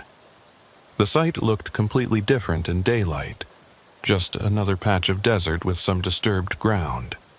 The circular pattern was still faintly visible if you knew what to look for, but the wet footprints were gone, the whole area dry and unremarkable. Sheriff Madrigal was there with Vera, both of them looking frustrated and exhausted. 3 deputies, Madrigal said. 3 trained law enforcement officers standing guard all night, and they all say the same thing. Everything was normal until 3:16, then that sound, then nothing. No one approached the site, no vehicles, no people. The prints just dried up on their own. 3:16, I said. Same time the Border Patrol truck cameras failed. What is it about that specific time? Nobody had an answer. We brought in the GPR equipment again, rescanned the area where we'd found that anomaly the night before. The technician ran multiple passes, checked his equipment, ran the scans again. "There's nothing there," he finally said. No void, no cavity, no anomalous readings, just solid ground. That's impossible. You found something last night. I saw the readings. I know what I saw, but I'm telling you, there's nothing there now. It's like the ground filled in overnight, or whatever was down there moved. I had him email me copies of the previous night's scans, proof that we hadn't imagined it. Then I stood in the center of that circular area and tried to think through what we knew. 2 agents disappear at 3:16 a.m. Camera footage shows distortion at that exact time. Wet footprints appear in the desert, in patterns that suggest intelligent design. A void under the ground that disappears overnight, and a mysterious light on the horizon captured by drone footage. It felt like we were looking at pieces of different puzzles, none of them fitting together in any logical way. My phone buzzed with a text from our technical analyst. They'd finished processing the drone footage I'd sent them, and there was something I needed to see. I pulled it up on my tablet, an enhanced and stabilized version of the footage showing that pillar of white light. The analyst had zoomed in on the dark shapes moving around the base of it, run them through image enhancement and pattern recognition software. What I saw made my hands shake. The shapes weren't people. They were human-sized, roughly, but the proportions were wrong. Too tall, too thin, limbs that seemed to bend in extra places, and they moved in coordinated patterns, like they were performing some kind of ritual or work, all of them focused on the pillar of light. In one enhanced frame, I could make out details that had been too distant in the original footage. One of the shapes had its arms raised, and I could see what looked like fingers, but there were too many of them, long and segmented like insect legs. Another shape was bent at an angle that no human spine could achieve, its head tilted back at what should have been a fatal angle. And in the background, near the base of the light pillar, there were 2 smaller shapes. Human-sized, human-proportioned, wearing what looked like uniforms. Martinez and Chen. I showed the footage to Vera and Madrigal, watched their faces as they processed what they were seeing. "We need to go there," Vera said. "Those coordinates, that's where the light was. We need to get a team out there now." "That's 5 miles into Mexico," Madrigal pointed out. "We don't have jurisdiction." "I don't care about jurisdiction. We have 2 missing agents who might still be alive, and we know where they were taken. We coordinate with Mexican authorities, get permission, whatever it takes." I made the calls, contacted the FBI's legal attaché in Mexico City, started working through the diplomatic channels that would let us operate south of the border. It took hours, involved conversations with people in Washington and Mexico City and the State Department. But by evening we had authorization for a joint operation with Mexican federal police. The team assembled at mile 46 just after sunset. 12 FBI agents, 15 Border Patrol, 10 Mexican federales, and Sheriff Madrigal with 3 of his deputies. We had armored vehicles, medical support, communications equipment, everything we'd need for a potential hostage rescue in remote terrain. The plan was simple. Drive to the coordinates where the drone had spotted the light, search for any evidence of Martinez and Chen, and extract them if possible. We'd coordinate with additional units positioned along the border, ready to provide support if needed. What we weren't prepared for was what we'd actually find out there. The drive into Mexico was tense and quiet. We crossed the border at an official checkpoint, the Mexican federales leading the way through dirt roads that got progressively worse the farther south we went. The terrain here was rougher than on the U.S. side, more mountains and arroyos, the kind of landscape where you could hide anything and no one would ever find it. After about 90 minutes of driving, we reached the coordinates. The lead vehicle stopped, and everyone deployed, spreading out in a tactical formation, weapons ready. I stayed with the command vehicle, monitoring radio traffic and watching the tactical displays. The sun had set fully now, and we were operating under artificial light, flashlights and vehicle-mounted spotlights illuminating the immediate area. The location was a shallow valley between two ridges, nothing particularly distinctive about it except for one detail that everyone noticed immediately. The ground was wet, not just damp, but soaking wet, like there'd been a heavy rain recently, except there hadn't been rain here any more than there had been at mile 46. The moisture had no source, no explanation. It was just there. And in the wet ground, there were footprints. Hundreds of them, maybe thousands, all those same small bare feet, creating patterns that spiraled out from a central point. At the center, there was a circle maybe 20 feet across where the ground was darker than the surrounding area, and in that circle, there were two sets of boot prints, the right size, the right pattern to match Border Patrol issue boots. "We've got tracks," one of the tactical team leaders reported over the radio. "Two sets, both adult size, heading south from the central circle." "Follow them," I ordered. "Carefully. Watch for anything unusual." The team moved forward, following the boot tracks. I watched through the video feed from their helmet cameras as they advanced through the wet ground, flashlight beams cutting through the darkness. The tracks led south for about 200 yards, then up the side of one of the ridges. The team climbed, maintaining formation, and reached the top of the ridge. And there, on the other side, they found something that stopped them in their tracks. There was a structure. Not a building, not exactly, but something that looked like architecture. It was maybe 30 feet tall, made of something that looked like stone but reflected light in a way stone shouldn't. The surface had a wet sheen to it, and it seemed to pulse faintly, like it was breathing. The structure was roughly triangular, with smooth sides that met at angles that looked wrong, that made my eyes hurt to look at through the video feed. There were openings in it, dark spaces that might have been doorways or windows, but they were positioned in ways that defied normal geometry. "What the hell is that?" someone asked over the radio. "Unknown structure," the team leader reported. "Approaching to investigate." "Negative," I said immediately. "Hold position. Do not approach until we can get more intel."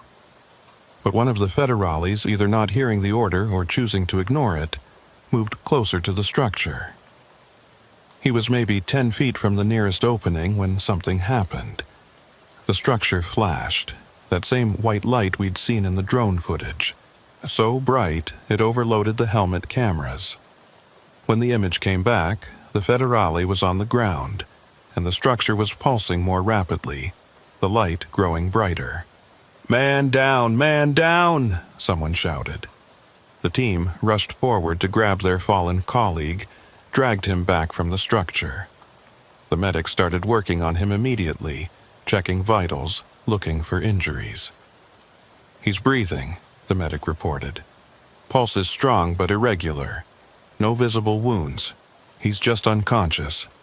Get him back to the vehicles," I ordered. "Everyone else, pull back to a safe distance. Nobody approaches that structure until we figure out what it is."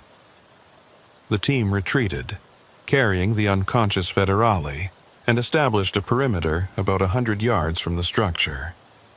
I watched through multiple camera angles as the thing continued to pulse, the light growing brighter and dimmer in a steady rhythm. Vera was beside me in the command vehicle, staring at the monitors. "That's not natural," she said. "That's not anything human-made either. What is it?" "I don't know, but those boot prints led right to it. Martinez and Chen went in there, or near it." I got on the radio to the tactical team leader. "Do you have visual on anyone near the structure? Any movement, any signs of our missing agents?" "Negative. The structure appears empty, but we can't see into those openings. They're too dark, like they absorb light." I made a decision that I knew might be wrong, but felt necessary. "I'm coming up there. I need to see this in person." Vera tried to argue with me, said it was too dangerous, that we should wait for specialist teams. But I'd already spent 3 days watching evidence disappear, watching impossible things happen, and I needed to understand what we were dealing with. Sheriff Madrigal came with me, bringing night vision equipment and a portable radio scanner. We climbed the ridge, joined the tactical team at their perimeter, and I got my first in-person look at the structure. It was worse than the video had shown. The wrongness of it was more apparent. The way the angles didn't quite work, the way it seemed to be simultaneously solid and somehow insubstantial. Looking at it made my head hurt, made me feel slightly nauseous. "Can you hear that?" Madrigal asked. I listened. Under the sound of wind and the distant rumble of the vehicle, there was something else. A low-frequency hum, almost below the threshold of hearing, that seemed to vibrate in my chest. "Yeah. What is that?" "I don't know, but my radio scanner's going crazy." He showed me the device, which was cycling through frequencies, picking up signals that shouldn't be there. Voices speaking in unknown languages, bursts of data that sounded like old modem tones, and underneath it all, that same humming sound. One of the federales who spoke some English came over looking shaken. "I know this place," he said. "The old ones, the people who lived here before the Spanish, they had stories about it. They said there was a door in the desert, a place where the sky came down to the earth. They said things came through it sometimes, things that walked like men but were not men." "How old are these stories?" I asked. "Hundreds of years, maybe thousands. But they always said the door was here, in this valley." I looked at the structure again, that impossible architecture that pulsed with white light. A door, a gateway, between what and what, I couldn't begin to guess. My radio crackled and I heard Vera's voice, urgent and strained. "Jonas, we're picking up something on the seismic monitors. There's movement underground, something big, heading toward your position." "How big?" "I don't know. The readings don't make sense. But whatever it is, it's maybe half a mile away and closing fast." "Everyone fall back to the vehicles," I ordered. "Now." We started moving, but we'd only gone about 50 feet when the ground started shaking. Not violently, but a steady vibration that made it hard to keep balance. And the structure, that impossible thing, it flared bright white, brighter than before. Bright enough that I had to shield my eyes. When I could see again, there were figures emerging from the dark openings in the structure. Tall, thin figures that moved in that same wrong way I'd seen in the drone footage. They weren't walking. They were gliding, floating just above the wet ground, and they were coming toward us. "Open fire!" someone shouted, and gunfire erupted. Bullets hit the figures. I saw the impacts, but nothing happened. The figures kept coming, unaffected, moving with that eerie coordination. They weren't attacking, weren't showing aggression. They were just approaching, their 2 long arms extended. "Cease fire!" I yelled. "Hold your fire!" The shooting stopped, and in the sudden silence, I could hear that humming again, louder now, and underneath it, voices. The same voices from the camera audio, speaking in that language that wasn't quite language. The figures stopped about 20 feet from us, and I got my first clear look at them. They were humanoid, roughly 7 feet tall, with elongated limbs and heads that were oval-shaped and smooth. Where faces should be, there was nothing, just smooth, dark surface. But I could feel them looking at us, examining us. One of them raised an arm, pointing not at us, but past us toward the vehicles, toward the border, toward the north. And then it spoke, and its voice was the sound from the radio interference, distorted and layered but forming recognizable words. "They came. They crossed. They are with us now. You cannot have them back." "Martinez and Chen," I said, my voice shaking. "Where are they?" The figure tilted its head, and the gesture looked almost curious. They are becoming. They chose to become. As you may choose. What does that mean? What are you? We are the between. We are what waits in the spaces. We are old, older than your words. This place, this door, it has always been open. You close your eyes and do not see, but it is always open. Sheriff Madrigal was beside me, and I could hear his breathing, fast and shallow. The tactical team had their weapons raised but weren't firing, all of them frozen in place, watching these impossible things. "Let us see them," I said. "Let us see Martinez and Chen, prove they're alive." The figure lowered its arm, turned toward the structure. For a moment, nothing happened. Then two more figures emerged from the dark openings, and these were different. Shorter, more human proportions, wearing the remains of Border Patrol uniforms. But they'd changed.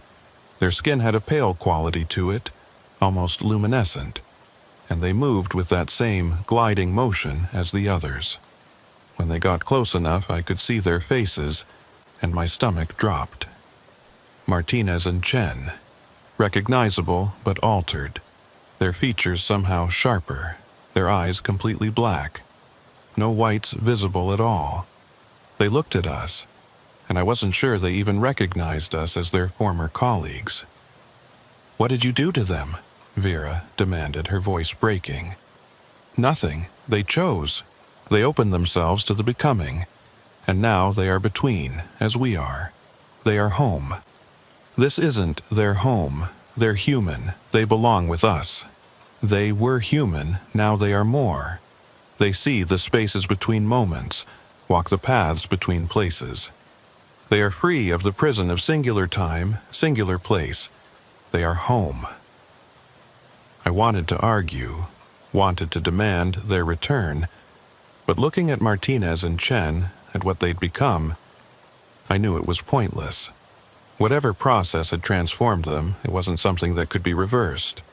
They weren't human anymore, not in any meaningful sense. "Why?"